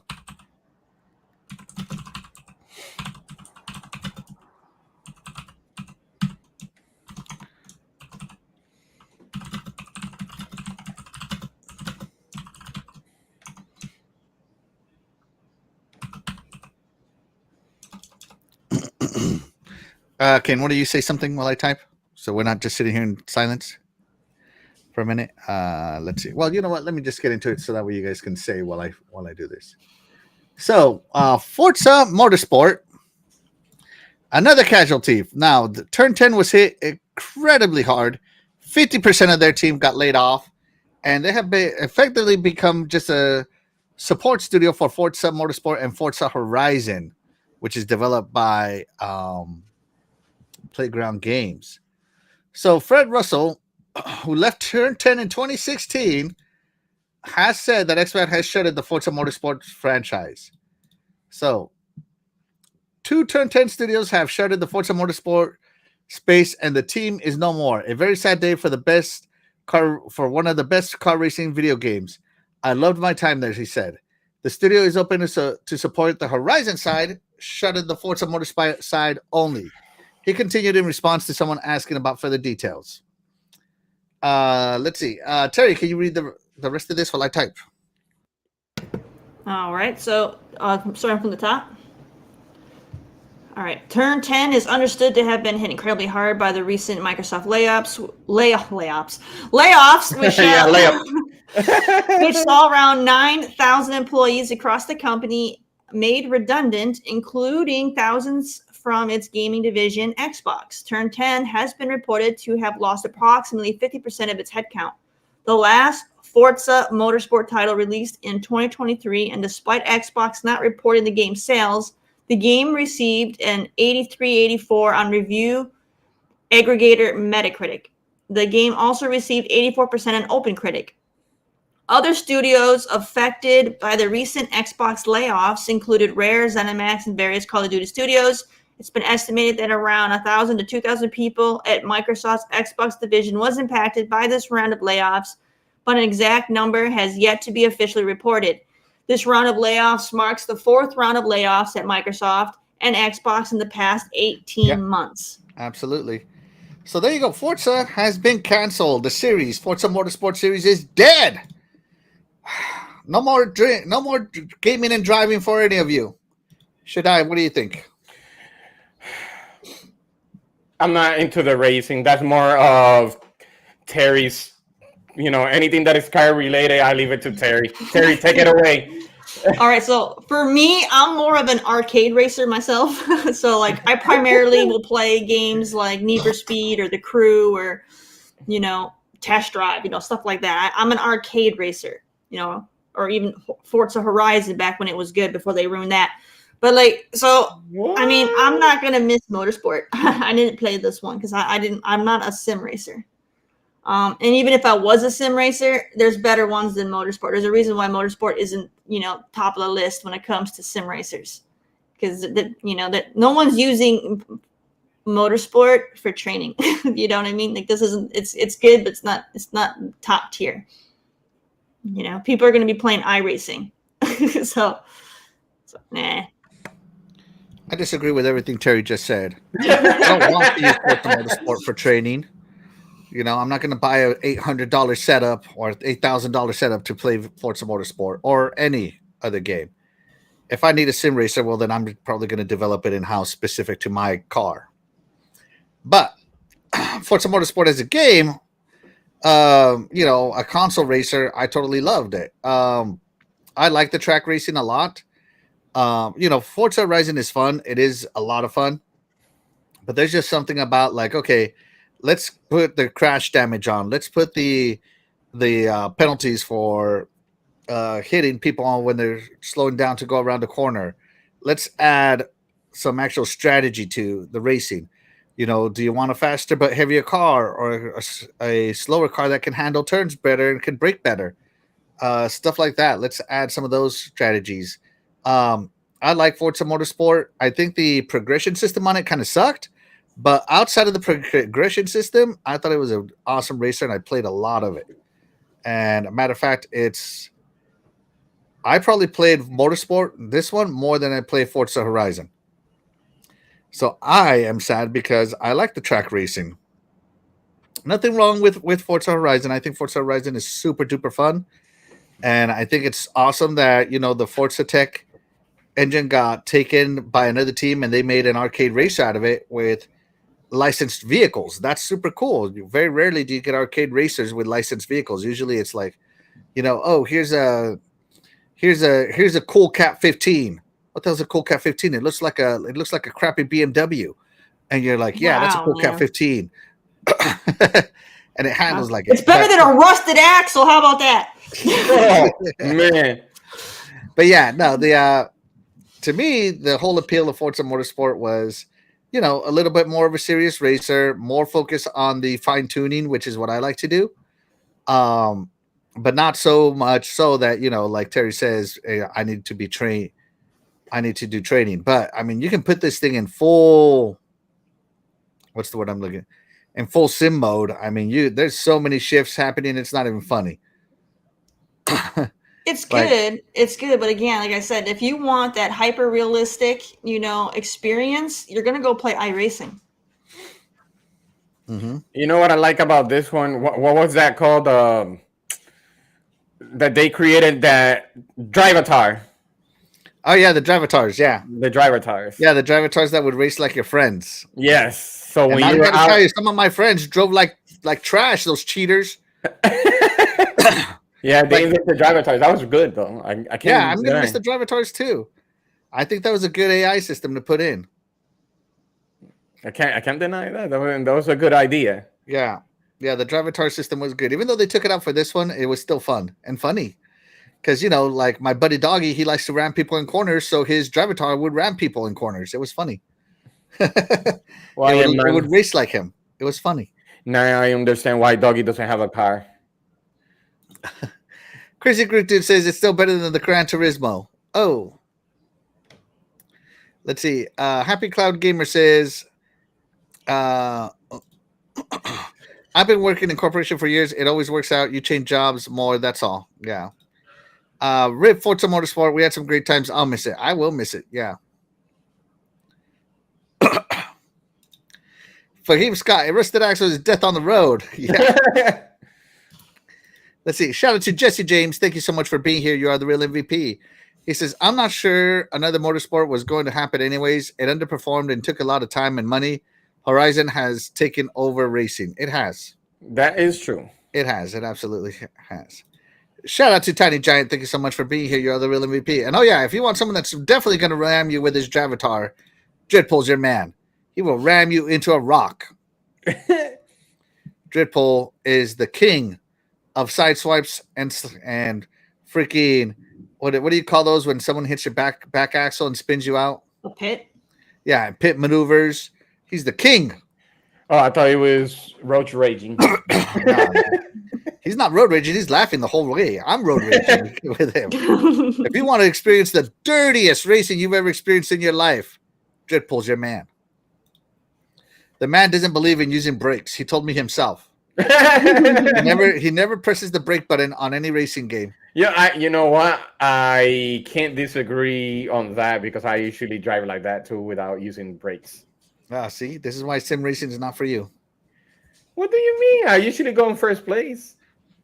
Yeah, put that thing against real racers. Let's see what happens. Oh, God. Turn on penalties. Let's see what happens. So, yeah. For him, Scott, Dreadpool will run you off the road. No lies detected there for him, Scott. No lies detected. Wacko Game said, I just put a sim mode in Horizon. You can go sim mode, but there's just something about licensed tracks. Like racing on real-world racetracks, That's the beauty of a game like Forza Horizon. Forza Motorsport. Horizon has made-up tracks which are fun, but this one had actual real-world tracks, and it was fun. I love how I think I had 7, Motorsport 7 or 5, whatever it is, 5 or whatever, and it looked really nice. I'm like, it was really it looks detailed. Beautiful. Yes, it was very detailed. Yeah, no, super duper beautiful. I can't deny. All right, so I'm sad about Forza, but let's see. We're going to end the poll there. Terry, how does the chat feel about Forza Motorsport? Are you sad about the cancellation of Forza Motorsport, the series? 55% nah. We still got Horizon. 33% yes, track racing's king, and 11% I don't game and drive. You should have put I don't have a license. Yeah, I don't have a license to game and drive. Yeah, I still have permits. Right. All right. So let's see. So which games got canceled? We got Perfect Dark. We have Forza, obviously Forza Motorsport. We got Everwild and Project Blackbird, I think is all it was called. Yes. And I heard. Yeah, we because didn't it say in that thing for Phil Spencer that he was also canceling some other stuff that hadn't been announced? Yep. Yeah. And I heard from a Blackbird that Project Mara is canceled. Well, until I see it in the report, I'm okay. Project Mara, we only ever saw like a tech demo for it. So I'm not going to say anything against Project Mara as I don't know anything about it. It looked like a horror game, and I don't do horror games, so that one I'm like meh. No, I asked, in a chat to somebody, and he actually said, from what I heard, it was supposed to be canceled. Let's see. Is Contraband safe? Probably not. No, they had a flat tire. They had a flat tire. Yeah. So, of course, in the chat, I did post the question, which of the 4 canceled games we talked about are you most sad about? Terry, out of those 4, which one are you most sad about? Perfect Dark. All right. Yeah, me too. Girl power. Yeah. Shaddai, which one of those 4 games are you most sad about? All 4? No, that's not the question. You got to pick a favorite kid. Okay. We know you got one. Just admit it. Fine. Perfect. Dark. Perfect Dark. I'm most sad about Forza. Just being real honest. I had recently gotten back into racing, and Forza was the reason why. See, I don't understand, asshole. Man, that hurt the most ever while, but now it's Forza. What? Hey, I'm pulling a Phil Spencer audible, okay? I'm pulling a Phil audible. I'm changing my tune. Yeah, he doesn't know which one to pick. No, I think Forza because it's one I actually played. It's one I actually know the mechanics of it and one I look forward to. Me and my friends play this. Me and my friends from work would play this. So I am sad. I'm sad. Like, I remember we would spend, hey, are you ready to race? No, I'm painting. Anyways, like 5 hours later, he'd be done painting his car. So it was just like, I don't know. We all got into it. I just remember that. Let's see. Yeah, Fahim Scott, I absolutely agree. If Contraband lives and Perfect Dark died, that's a crime in itself, right? Right? I agree. So there you go. All right. But that's not the results of the only canceled games. So as you know, we're going to leave that poll up a little bit. This affected people outside the industry, like Crystal Dynamics. What are they going to work on now? Who knows? That is crazy. But Romero Games was working on a on a game for Xbox, and now that Xbox has pulled the plug, they've shut down. Right? So Romero Games staff described it as a big shock. Everyone is out of a job. We had a meeting with the publisher the day before this happened. There was no mention of it. It seems so far away for us. The title was pretty well developed at the time. Romero Games was working on a first-person shooter made in Unreal Engine 5, according to an anonymous employee. There's a chance another publisher could swoop in and save the project and Romero Games, but as of now, operations have ended. So there you go. Romero Games. You better start pitching it to everybody if he wants to save it. So the game had a name. I forget what it was. Yeah, it's called Doom. No. No, but it did have a name. I forget what it was. But you mean the name of the game that he was creating? Yes, it had a name. I remember seeing it somewhere. Anyway, so Romero Games, if you know John Romero, he's the creator of Doom. And Daikatana and other games. He's very much an FPS pro. If John Romero says your FPS is fun, you know it is. So yeah, Romero Games, they had developed 5 games in total. They had developed 5 games in total, and this was going to be their 6th game. So yeah, they're an indie studio doing things the indie way, and it got shut down as well as part of these layoffs. So their project got canceled. Sorry, you didn't use enough AI tools, man.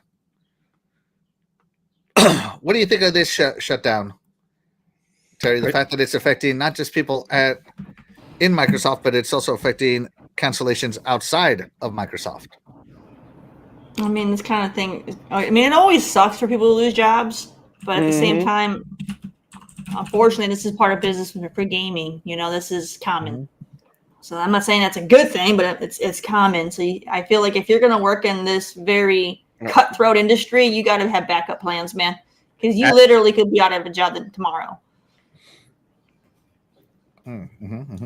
Always have your resume out there. Always have job opportunities ready, so that way if something like this happens, you can hopefully get hired pretty quickly at another studio somewhere else and not be out of work for too long. I think it was called Project Blackbird or Project Black Room. Black Room. There we go. Yeah. Yep. So yeah, and they worked on Empire of Sin. I don't know if you remember that one, Terry. Yeah, was that the space one? No, Empire of Sin was like a mobster MMO game. There was a space one though that had a similar name. I mean, Sins of a Solar Empire happened. That's what I'm thinking of. Yeah, that's what I was thinking of. I was like, Empire of Sin. Empire of Sin. Okay. So yeah, Romero Games is down. I'm not going to spend too much time on this. That's just what. Oh yeah, I remember this one now. Yeah. This one was like an espionage game. Sorry, like a mobster espionage game. So that was it. And so out of the woodwork into this. Whoops. Sorry, I forgot to update this. Romero Games. Okay. So out of the woodwork of the shutdowns, Romero Games shut down, right? Yeah. Fahim Scott, why is every project black something I should be scared? If you have black in your name, you're getting canceled by Microsoft. Just saying. If we got project something black or black something in your project name, you better change it now to, I don't know. You're guaranteeing yourself to be blacklisted. That's right. Certainly. No wonder we don't have Splinter Cell. That's right. The last game was called Blacklist, and that's it. Done. Was the last one called Blacklist? I don't remember. Yeah. Blacklist. Yeah. Was it Blacklist or Pandora Tomorrow? I don't remember. No. Whatever, right? That's the second one. Pandora's Tomorrow was the second one. Yeah. So yeah. So that was that. So out of the woodwork, we're finding out some of the lasting effects of these layoffs, but also into it. I don't know if you guys remember, but Arcane Studios got shut down not too long ago. And so we're changing topics now. So that's the layoffs. Sorry. Let me do a refresher here. Where's my little thing? There we go. Okay. Let's go ahead and see which game hurt the chat most. Terry, which game hurt the chat most? All right. Which canceled game are you the most sad about? 69% said Perfect Dark. 20% are upset about the game we didn't know about, Project Blackbird. And the 10% are going to miss Forza Motorsport. And no one gives a royal flip about Everwild. Poor Everwild. No love. No love from the fans or from Microsoft. All right, let's change the tone a little bit. All right, everybody stretch out. Let's go to some more Xbox hate. All right, here we go. So Arcade Studios found their brands Game Pass unsustainable and damaging. Oh my gosh, so more hate is coming out. Rafael Colantonio, founder of Arcade Studios and creative director of most of the studio's games, such as Dishonored and Prey, does not like Game Pass, and he's not alone. Reality has to hit.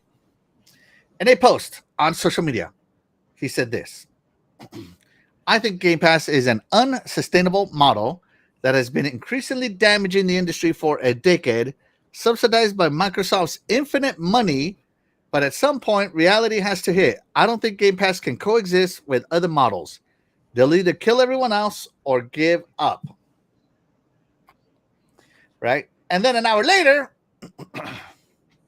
he was joined by Michael Dawes, Larian Studios publishing director. Ooh, Larian.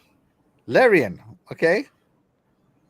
What happens when all that money runs out is the most vocal concern in my network and one of the main economic reasons people I know haven't shifted to its business model. The infinite money thing never made any sense. The pair touched on cannibalization of sales, which is one of the core concerns of Game Pass. If a developer or publisher launches a game exclusively on Game Pass, nobody technically pays for their game except for Microsoft's paying to get it into the catalog. Deuce, I'm going to call him Douche, admitted, no, I'm just kidding. Dowse admitted that it's a good thing for de-risking projects for smaller teams, but the buck stops there. He did point out that Sony's lifecycle management way of working is much more professional. Oh my God, we love Sony. Oh my God. Conchana then suggested that Game Pass should be a back catalog product only. That's how it doesn't hurt anyone.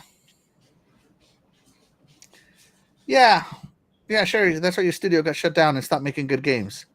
Anyways. So, more Xbox hate. Even though Microsoft brought in $5 billion, that's B with a B, billion with a B, dollars on Game Pass revenue just last year. You know, infinite money, Terry. So, as far as I know, there has never been a game that is only launched into Game Pass and only available through Game Pass. Terry, do you know of a game like that? That's never been anywhere but Game Pass? Yeah, like you can't buy it or play it outside of Game Pass. I'm sure there's you can't play it outside of Game Pass. Do you know of a single game like that? Personally, no, but there might be some indie ones that might have been developed for it, maybe through the Xbox, the ID at Xbox, whatever. They might have something, but I honestly don't know of any. I don't know of any. Should I? By the way, chat, same question to you. Do you know of any game that is Game Pass exclusive? I.e., you need Game Pass to play it. Should I? Do you know of any game that's Game Pass exclusive? Expedition 33? No, you can buy that outside the Game Pass and play it without. You mean only for Game Pass? The only way to access this game is to have a Game Pass membership. None of them. Yeah, none. Right? None of them. Right? And so here it is. Right? So they're over here talking. If a developer or publisher launches a game exclusively on Game Pass, I don't know of a single developer or publisher that has done that. They're over here worrying about, fairies and leprechauns instead of being in the real world. Just saying, right? So, yeah, these guys, Arcane Studios stopped making good games. I mean, what was the last game they made? What was it called?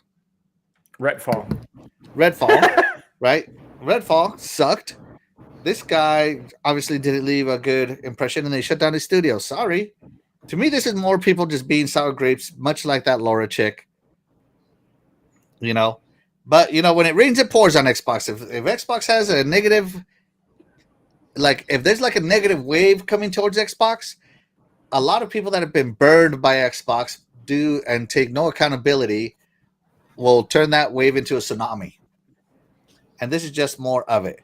And Larian, Lord forbid that you had to learn how to code for more hardware than, just brute force PCs. No offense, Larian. I mean, you put out a great game. I'll give you that. But Lord forbid you had to develop it to run the same on every piece of hardware out there. And Xbox helped you. And you're still over here like, oh, what about the smaller projects? Nah. I'm like, Jesus Christ, you guys. It's like, take the money. Hey, thanks. You're POS, Xbox. Hey, thanks for the money. You're POS. Oh, Jesus, man. I can't get over it. What do you think, Terry? I don't know, man. I think people are just scared of it because it's becoming the new business model and people don't like change and they're just scared that, I don't know. And maybe they're worried about, that the opportunity for more profit, because the games are still profitable and people are still buying them even though they're in Game Pass. But the profit share is going to be different since Xbox is going to keep like 30%, so that's more money that they're losing. So I feel like that's what's really happening here is these people are mad that they're just, they're just getting a smaller profit, but their profit that they still get is still pretty substantial when you look at the grand scheme of things. It's billionaires being mad that they're, it's a billion dollar companies being mad that, they lost a couple extra million, which is chump change to them. So, that's, I think, more of what it is. I could see this being more of a concern for the indies out there because they don't have the high profits that these major, like Arcane Studio is not going to be in the same pedigree as an indie on Game Pass that has a team of 20. So it's going to be a different narrative. And there are some indie studios out there that don't like the idea of Game Pass either, but I feel like the majority of them are all for it because it gives them a chance to get their game in front of a large audience, and it has made their games more successful because they are a smaller team. They don't have the marketing that Arcane's going to have, you know? So it's a good thing for them. So you know what? If you're a big studio like Arcane and you feel like this isn't for you, then maybe, then don't go on Game Pass then. It's like no one's twisting your arm, really. I mean, as long as you're not in one of these companies that's owned by Microsoft, you can choose not to do Game Pass.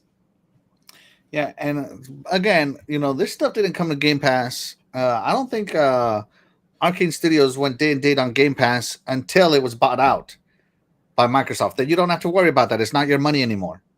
So this guy's like, oh, what about when the money runs out? When you were running the studio, Larian Studios under Bethesda, right? Not Larian, sorry. Arcane Studios under Bethesda, you could do whatever you wanted. And I don't remember seeing a Bethesda game going day and date into Game Pass. Do you? Before they were bought out? No. So he's over here like, again, these guys are over here like, oh, but what about all these things I imagine in my head that aren't actually happening? Dios mío, Dios madre, what am I going to do? Shaddai, what are they going to do?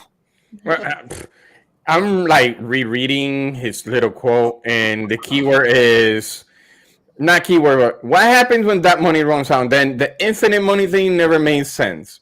Okay, if you had infinite money, believe me, you would have had a lot of the project being done. But the thing is that his concern is that, yeah, but it was a great run, but then I don't have the money again. That means you are having a budget issue. That's the way my interpretation is. The most vocal concern in my network is because the thing is that you're either over budgeting. And I think for a good example, Expedition 33 wasn't that much, but it sold really well. So that means that you got to fix yourself somewhere. Financially, you need to fix yourself something. But at the same time, you have to understand that when you put your stuff on Game Pass, he knows that there might be a lot of bangers in there that are going to overshadow your game. So you should know the pros and cons of putting that in the Game Pass. You should know that. So that means you put that there and then you get one of those Doom games or the Oblivion. Yeah, it's going to get overshadowed. Your game is going to get overshadowed. Mm-hmm. So you got to change either your way you're financing your projects or how you want to release it. He just wanted a quick money. Mm-hmm. Here's my project, here's the money, and that's it, and then you're screwed. That's on you right there. Yeah, I think when he's over here saying, oh, Studio Founder Brand's Game Pass is unsustainable and damaging, maybe because your studio shut down due to crap, and damaging because it was your studio that shut down due to crap. I mean, they released Prey, and then like I don't know, Prey got released on the 360, and then they didn't release. What was that game called again? I forget.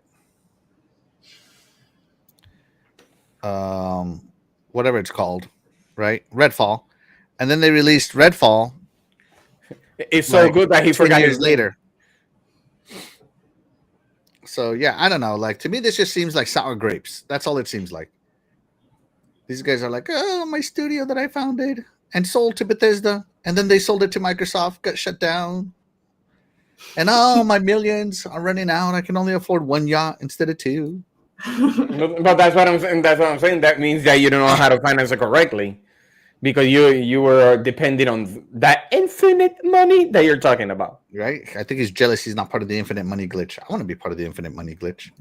All right, so let's see. Splendiferous, when I was asking if there was a Game Pass game that only launched on Game Pass and you needed Game Pass to play it, he said, nope, there has been none. Cybergunter says, nope.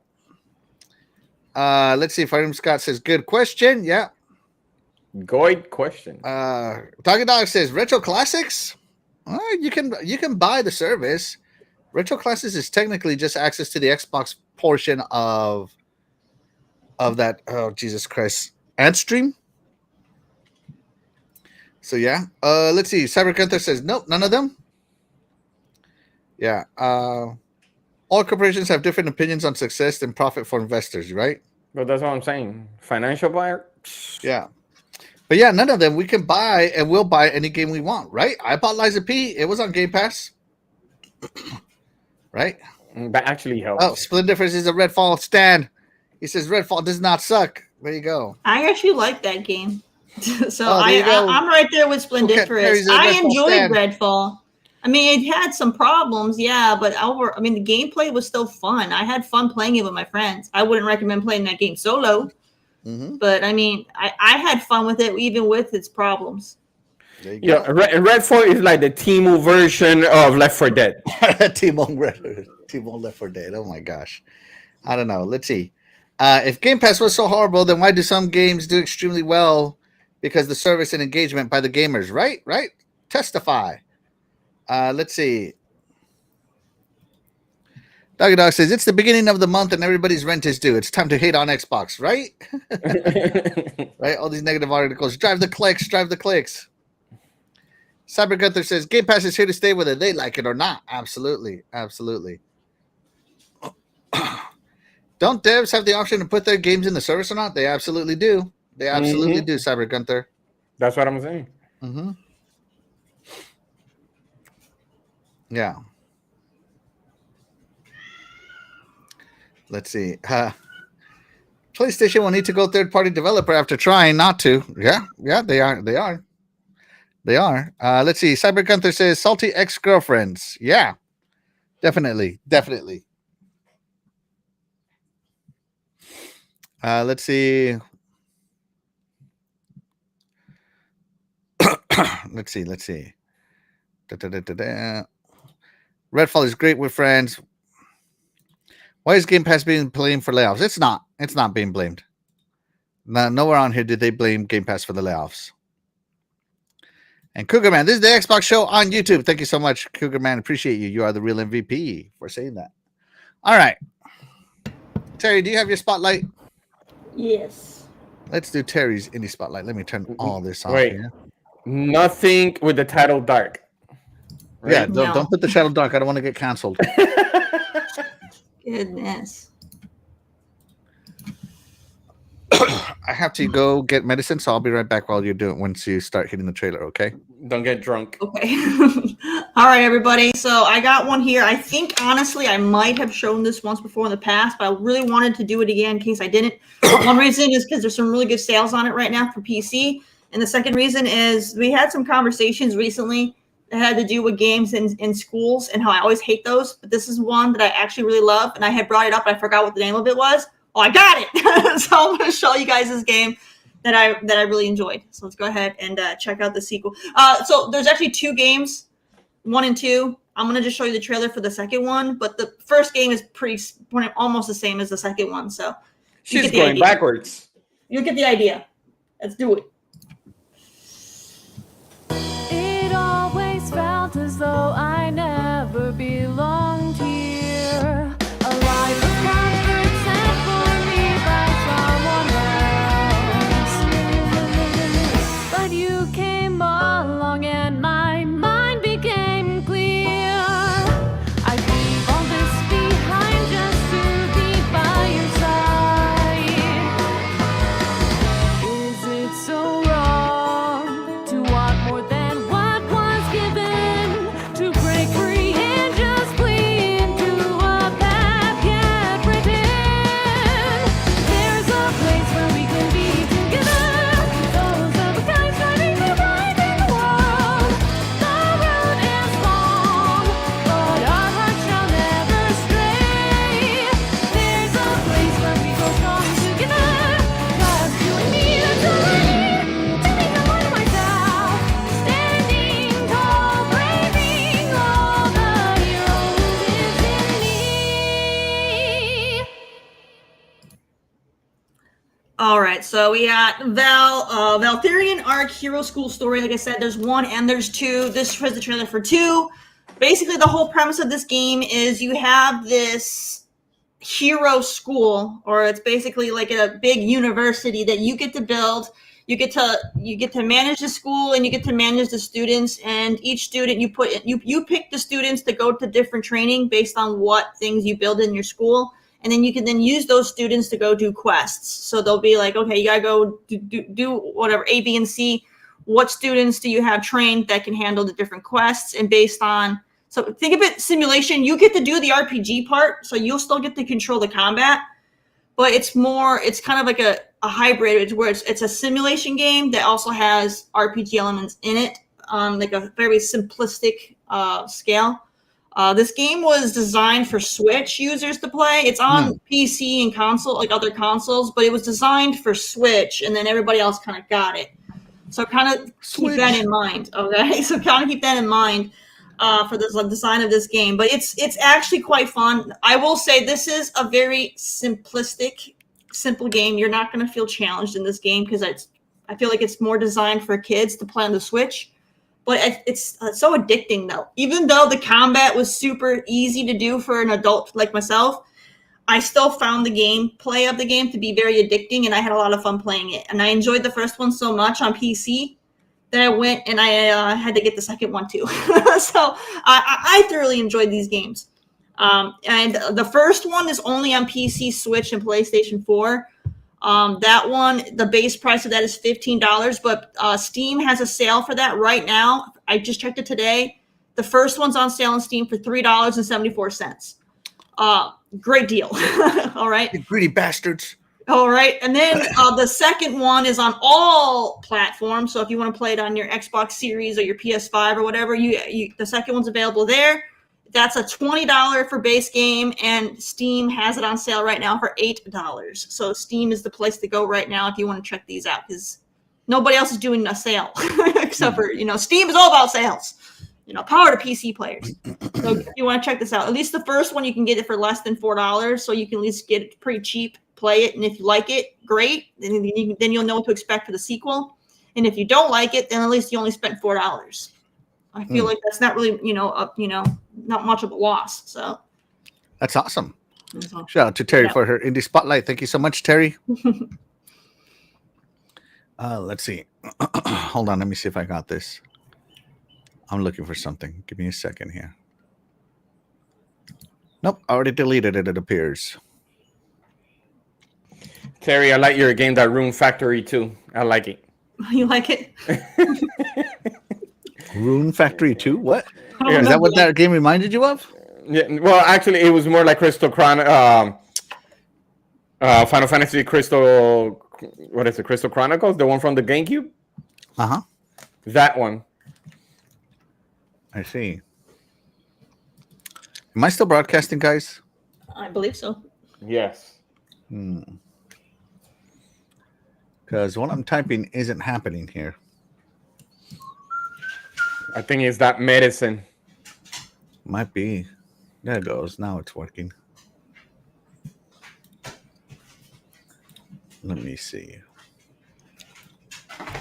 Sorry, I want to show someone something. Are you ready to see the biggest betrayal in video gaming history that you've ever seen? Betrayal?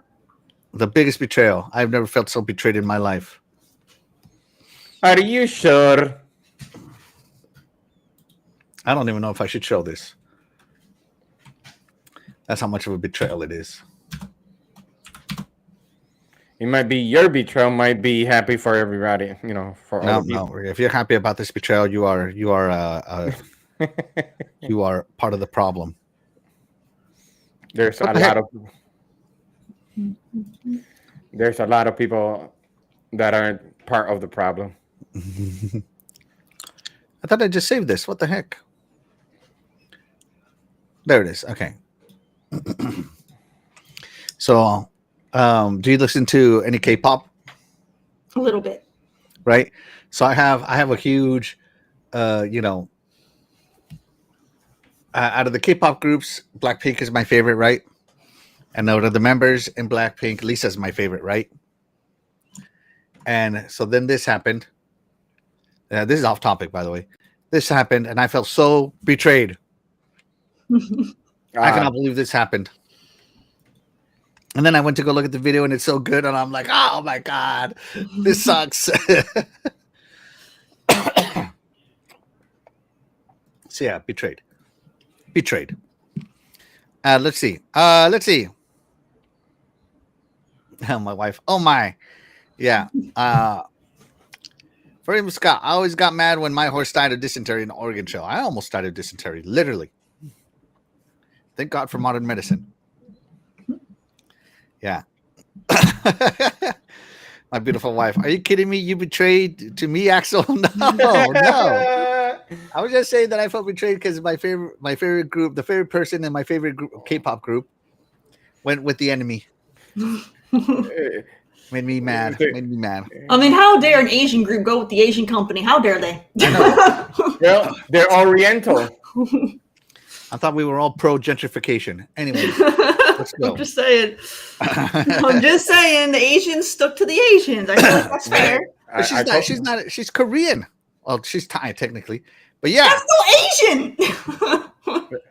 I'm telling you, like I said, they're gonna stick together. He's over here trying to say Koreans and Thais are not Asian. I'm just saying they're not the same. I mean, all the Asian countries are different in their own way, yes, but I mean, they're all still Asian. Yeah, they're not the same, Terry. Oh man, how far back does this go? How long ago did I almost die here? Jesus, I'm trying to find my dysentery post. Here we go. Finally. So, oh my gosh, it got ruined. I got so upset, I ruined it. See? Both my dogs are sitting here because they're thinking it's about time for I can't say the L word because they'll freak out, but it's almost time Axel for the 1324 has survived dysentery. The midday meal. Yes. I really did. The Oregon Trail. Yep. That's such a great game. Anyways, let's move on to the last topic of the day then. So like I said, good news, followed by a bunch of bad news, followed by good news, right? That's the crap sandwich. So we got the good news at the Xbox Game Showcase. We got all the bad news with the layoffs, and here comes the good news. Here we go. Announced the very next day is that Helldivers 2 is finally coming to Xbox Series X and S this summer. Another Halo. Sony's mega popular online shooter, Helldivers 2, has finally got an Xbox release date with pre-orders going live on the Xbox storefront. That's right. Now, the release date is quite peculiar here because that release date is the same day that Gears Remastered, Reloaded for the second time gets released, and it goes to PlayStation. So it's a game swap. You see what happened? Yeah, it sounds like a trade. Yeah. Yeah. We get the shooter that we made fun of, and they get the shooter they made fun of. And just like that, the world is balanced again. Now I understand. It's gonna be called here Gears of Divers. I get it. Gears of Divers. Got it. Right. Shout out to my beautiful wife. She says, I need to give you Asian geography lesson, Axel. I'll take Yeah. an Asian geography lesson right after this. Yeah, I will. And make sure he learns where Laos is, because Klaus gets forgetting about. Yeah, so the Helldivers 2 is coming officially, right?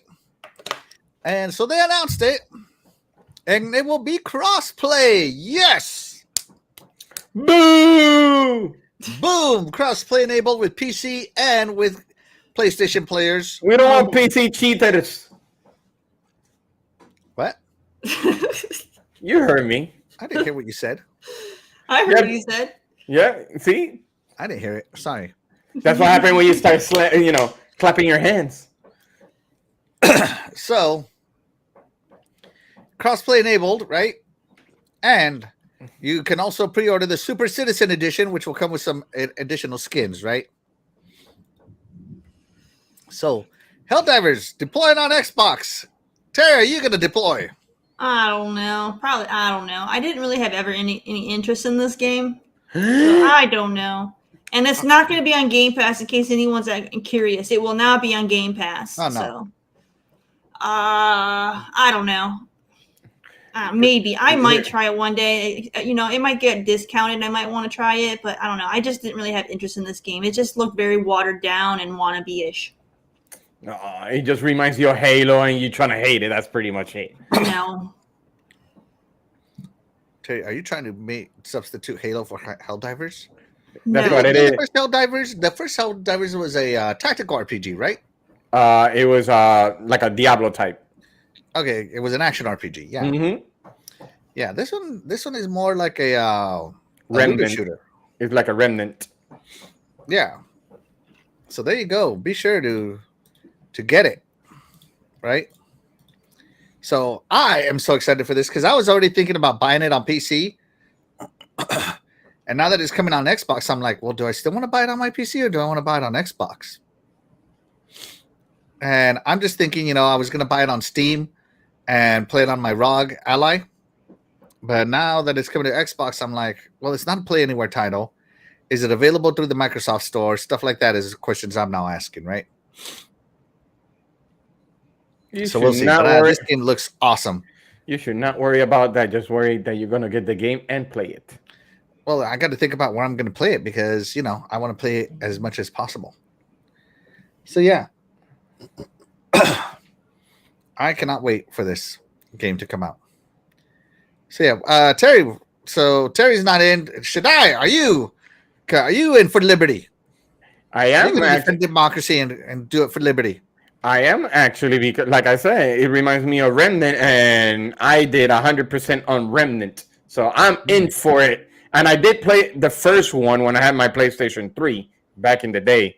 So, yes, I am all in for Gears of Divers 2. I'm in for it. Yeah. So this is the good news. We're finally getting Helldivers 2, which we should have gotten a long time ago. But, hey, it is what it is. I'm just glad that PlayStation's like, you know what? That console that everybody says is dead, we should release this game for it.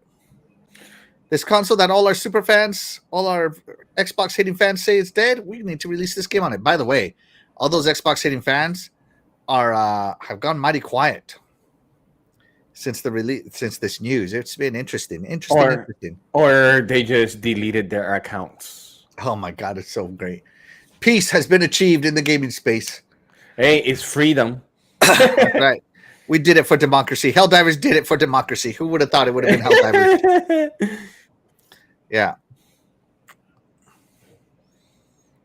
Yeah, I've heard of this. Yeah, and Helldivers 2 is only $40. That's right. Okay. The question is, are we supposed to create a PlayStation account like they usually do? Probably. It's okay. I already got one. No problem for me. Oh, yeah, because mine is completely new. Let's see. Helldivers PlayStation fanboys are doing something dumb on X. They have done a group where they're going to damage Xbox gamers inside Helldivers 2. They're the worst. They say that, but I bet you none of them are actually going to launch it. Just being honest. Shout out to I'm Bored 2000. Thank you so much for being here. You are the real MVP. He says, I might get Helldriver on PC and just use my controller to play it. I hate playing online on consoles. Yeah. I mean, I can't load up as many cheats as I can on PC. What? On consoles. Yeah, you heard me. Yeah, but I understand your plight there on board. Yeah. So let's see. Splendiferous says PlayStation can't do what Xbox does and still maintain their reputation, right? The reputation of exclusives. Yeah. Yeah. So I am totally excited for Helldivers. Me and my friends have already said we're gonna buy this and play this next for our Friday nights. So I am very much looking forward to this. It releases in 1 month. That means I got 1 month to finish Mech Warrior. So yeah, we got this. We got this. Terry, are you gonna co-op it up? I might. Like I said, I might try it, but I don't know. It's just I don't know. I still haven't finished Remnant 2 yet. So I don't know. But it's a maybe. I don't know. But I don't know. This game, like I listened to my husband get in some heated rants because two of his buddies were really into this game, and they kept trying to make him play this game. And let me tell you, the anger that came out of him about not wanting to play this game was pretty fierce. So I feel like if I was to buy this game, I would, it would anger his wrath.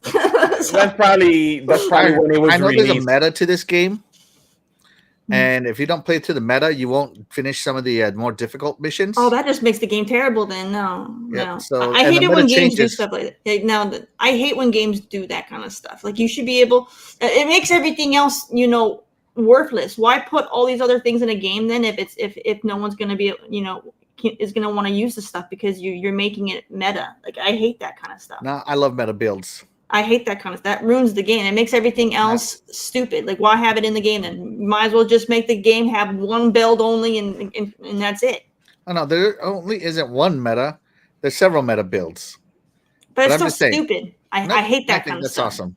To me, It's very Diablo-esque. Meta gaming ruins gaming, in my opinion. I hate meta gaming. I hate How it. dare you? I hate it. I disagree with that. I think meta builds is awesome because it lets you know the difference between the part-time gamers and the guys who are dedicated for freedom and democracy and liberty. Meta builds most of the time aren't even the true meta builds. It's usually just what the popular YouTuber of the day said is meta, and then everybody just copies that guy. That doesn't mean it's the best build. It's just you're just being a copycat, and it's stupid. Even Destiny, when Destiny comes out, you have your Destiny YouTubers claiming what meta is, and everybody plays that claims it's meta, and even the devs themselves saying that people are not using the correct builds because you're just following some sleazy YouTuber and believing what he's saying is law. You need Meta to follow a better YouTuber. Meta basically says I'm incompetent. I don't know how to play the game, and I'm just going to believe Joe Schmo online. That's what meta building is. I like looking at I the meta believe builds Joe because Schmo online I'm instead pull of up learning a spreadsheet to play a game. learning how to play the game. Ain't got time for that. I'm old. Anyways, I need assistance. That's right. I need meta assistance. No, Where's this YouTuber at? that means you're lazy. That means you are a lazy gamer. Hey, I am a busy life gamer. I got life. As a matter of fact, look, instead of gaming, I got to go take a geography lesson now. So, yeah. Yeah, once you open that door, that map is going to be ready for you. That's right. But come on now, this is like supposed to be the Halo killer. But What? Who said it was going to be a Halo killer? hey, anything that is like that, anything that is sci-fi, is going to be a Halo killer. Nah. Terry knows that. That's why she sci-fi games. I like sci-fi games. It has nothing to do with Halo. I think Terry hates this because she doesn't see a big truck right now. If there was a 4x4, Yeah, I think that's what it is. No, that has. and then if nothing there to was do like a with meta it. 4x4, she'd be all in on it. Or No, I would not. No. are you scared of bugs or any insects? No. She got phobia for the insects. I would rather go play my Starship Trooper PC game that was made like 20 years ago than play this. Oh, wow. It is a Okay. first-person shooter. You sure? All right. Well, you go do that. In the meantime, the rest of us are going to be doing this for democracy and liberty. Nah. And justice for none. That's right. Let's see. Fahim Scott says, I will accept Xbox players on my team and I play on PS5. There you go. There you go. Shout out See, to that's him. the way it should be. You should be Yeah. embracing, even if I'm not a fan of the game, okay? when a game goes multi-plat or whatever, that's you should embrace the gamers from other platforms, because that keeps your game alive and it keeps it, to where they're going to want to make more content for it. Multiplayer type, yes. When you get overly toxic and gatekeep on a game, it makes to where a lot of players don't want to play it, and then the only people that are left playing it are just all the jack-offs. So like, who wants to play with that? Nobody. And then your game becomes irrelevant and dies out because you ruined it. You killed your own game. The best part about this game, though, is that it's co-op only, PvE. Now, there is friendly fire, but it's all PvE. That's what I love about it. I hate friendly fire. Don't get in front of me, should I? Let's co-op. Yeah, let's do it, Terry. Come on. Instead of going meta, we'll go feta. We'll go feta instead of meta. Yeah, so let's see. I love a good co-op game. Super Earth needs you, Terry. Super Earth needs you. Like I said, if I played this, I would be playing it for fun. I wouldn't be playing it for meta. That's for sure. I'd be playing it for fun using the meta. No. No. When at the end of the mission, when it shows that how Terry grindy is this? Because I'm not going to want to play. At the end of the mission, where it shows that Terry killed like 3 bugs and I killed 3,000, that's the feta I'm playing. Terry's over there like, ooh, look at this knife. I'm going to use this against the insect horde. I'm just saying, if I get more kills than you with a knife versus your meta build, then what are you going to say? Yeah, then I'll be like, knife is meta.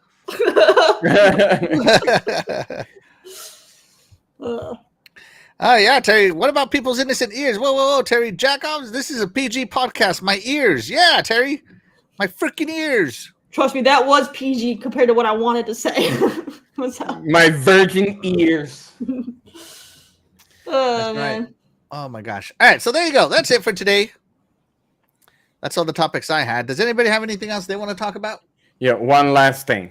All right, what is it? Should I hit me? I feel... No, God, jeez, you don't have to put the whole thing back before myself. I'm putting you on the spot. What do you feel? Tell us about your feelings, Shadai. What are you feeling? Hey, how do you feel today? I feel bad for the 9,000 people that got laid off.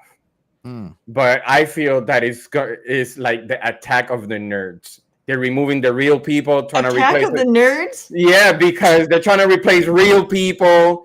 Wait, nerds aren't real people? No, I mean, the reason why I say that is because, remember, people, nerds get rejected. So the only way that they could get their love back is loving, their machines loving back. That's why they love their AI. Those are nerds. Hey, those are geeks. They're both the same. No, they're not. Geeks are all about technology. Nerds are more like, for you to, yeah, but you need to learn the books before you became a geek. So anyway, no. They're completely different. Okay. They're completely different, man. So in other words, they're trying to get rid of real people and they want to be loved by machines. No. So that's the bad thing about it. No. For me, it's the same. They're not the same. They're the same. You gotta hit the books. It's like Axel. They're not the same. They're gonna hit him with the books with geography. So when he comes back, he becomes a geek. No, I am a nerd and I am studious. Yeah, I would say I'm a nerd, not a geek. But there's definitely a difference, man. There's definitely a difference. I am studious. I would say I'm a nerd. I am so much of a nerd. When I pour my alphabet cereals, all I get is straight A's. Okay, alphabet bits. That's right. Whenever I get my alphabet cereal and I'm pouring it, the only piece that comes out is A's. That's how much of a nerd I am. I'm proud of it. Dang it. Are you a nerd or a geek, Shadai? I don't know what the heck. I used to be a nerd, but then after that, it became kind of tame. I might be more of a geek now today. I think I was probably a nerd growing up. I think I'm more geek now today. Yeah, I think I can't really say. I'm still learning technology, so I don't know. You could probably say my geek. I was literally studying this last week. Heat transfer between different types of metals using different liquid mediums and all the formulas that go into it. and I was looking at it, and my screen looked like it was just like a Greek, letters and all this. And they're like, "What are you doing?" I'm like, "Oh, I'm studying heat transfer." And they all just look at me and they're like, "Okay, have fun." Like, why are you doing that? Because I think it's going to make me better than my job. Better at my job. Yeah. Yeah. Yeah. Miss Cool Cat Terry is a nerd. She's a car nerd. Yeah. Right. Yeah. I didn't put that on there. That makes me a gearhead. If she's a car nerd, so that means she's an animal geek. No, that makes me a gearhead. She got 3 cats. She got 3 cats and 3 dogs. No. See, a gearhead is the same as a geek. You gotta be a nerd. You gotta be Fast and Furious. No, I would say that I can see as being a geek. Okay, so like to me, nerds are your scientists. Okay, and your engineers. Oh, like Dr. Nerds Fink. are scientists and your engineers. Geeks are gonna be more comic books and like robots. So you're trying to say people like that is like Dr. Fink from the Simpsons. Yeah, I have a bachelor's in applied sciences. So yeah, you're a nerd. I'd say like gamers are geeks. I'm a gamer nerd. You're definitely the hybrid, but like I'm a gamer nerd. When you think of the guys with like the pen protectors, Pocket protectors. First off, pocket protectors that protect you from your pens. But what I see, but I don't work in technology, but my uniform carries that, so that doesn't consider me a geek. We're geeks. Do you like video games, comic books, pop culture, technology? I haven't touched in my life a comic book. Games is years. It has been for years. So you're a geek, dude. You're geeking. You're just in denial. You're a geek. Yeah, but I hit the book, so I was a nerd. So I always been A's and B's guy. But you're big into math and science, though. Don't hit that. A nerd is big on math and science. One or the other, if not both. Well, math is not my strongest. Last time they told me you don't qualify. You don't qualify. The last time the teacher told me was 1 + 1, I said 11 because I thought they were talking about 2 numbers together. I feel dumber just being in this conversation. So that's why nerds will say like, no, I'm not with them. They don't know that number. All right, Terry. So Terry's a geek. I'm a nerd. Shadai's a nerd. Or a geek. All right, so Terry, what is the chat? What does our chat consist of? You consider yourself nerd or geek. 66% say nerd. 33% say jock. No one's a geek. You realize gamers are geeks, man. We're all gamers here. All right. With that being said, that's going to do it for today's show, guys. But of course, we wouldn't be able to do this show without you guys, the chat. And that's why you guys, the chat, will always be the MVP to all of the shows here on the Iconic Video Games channel. And with that being said, we are going to go ahead and get out of here. I'm Maxo1324. I'm Cool Geek Terry. And I'm Nerd Shadai. And we will catch you guys next week. Bye, everybody.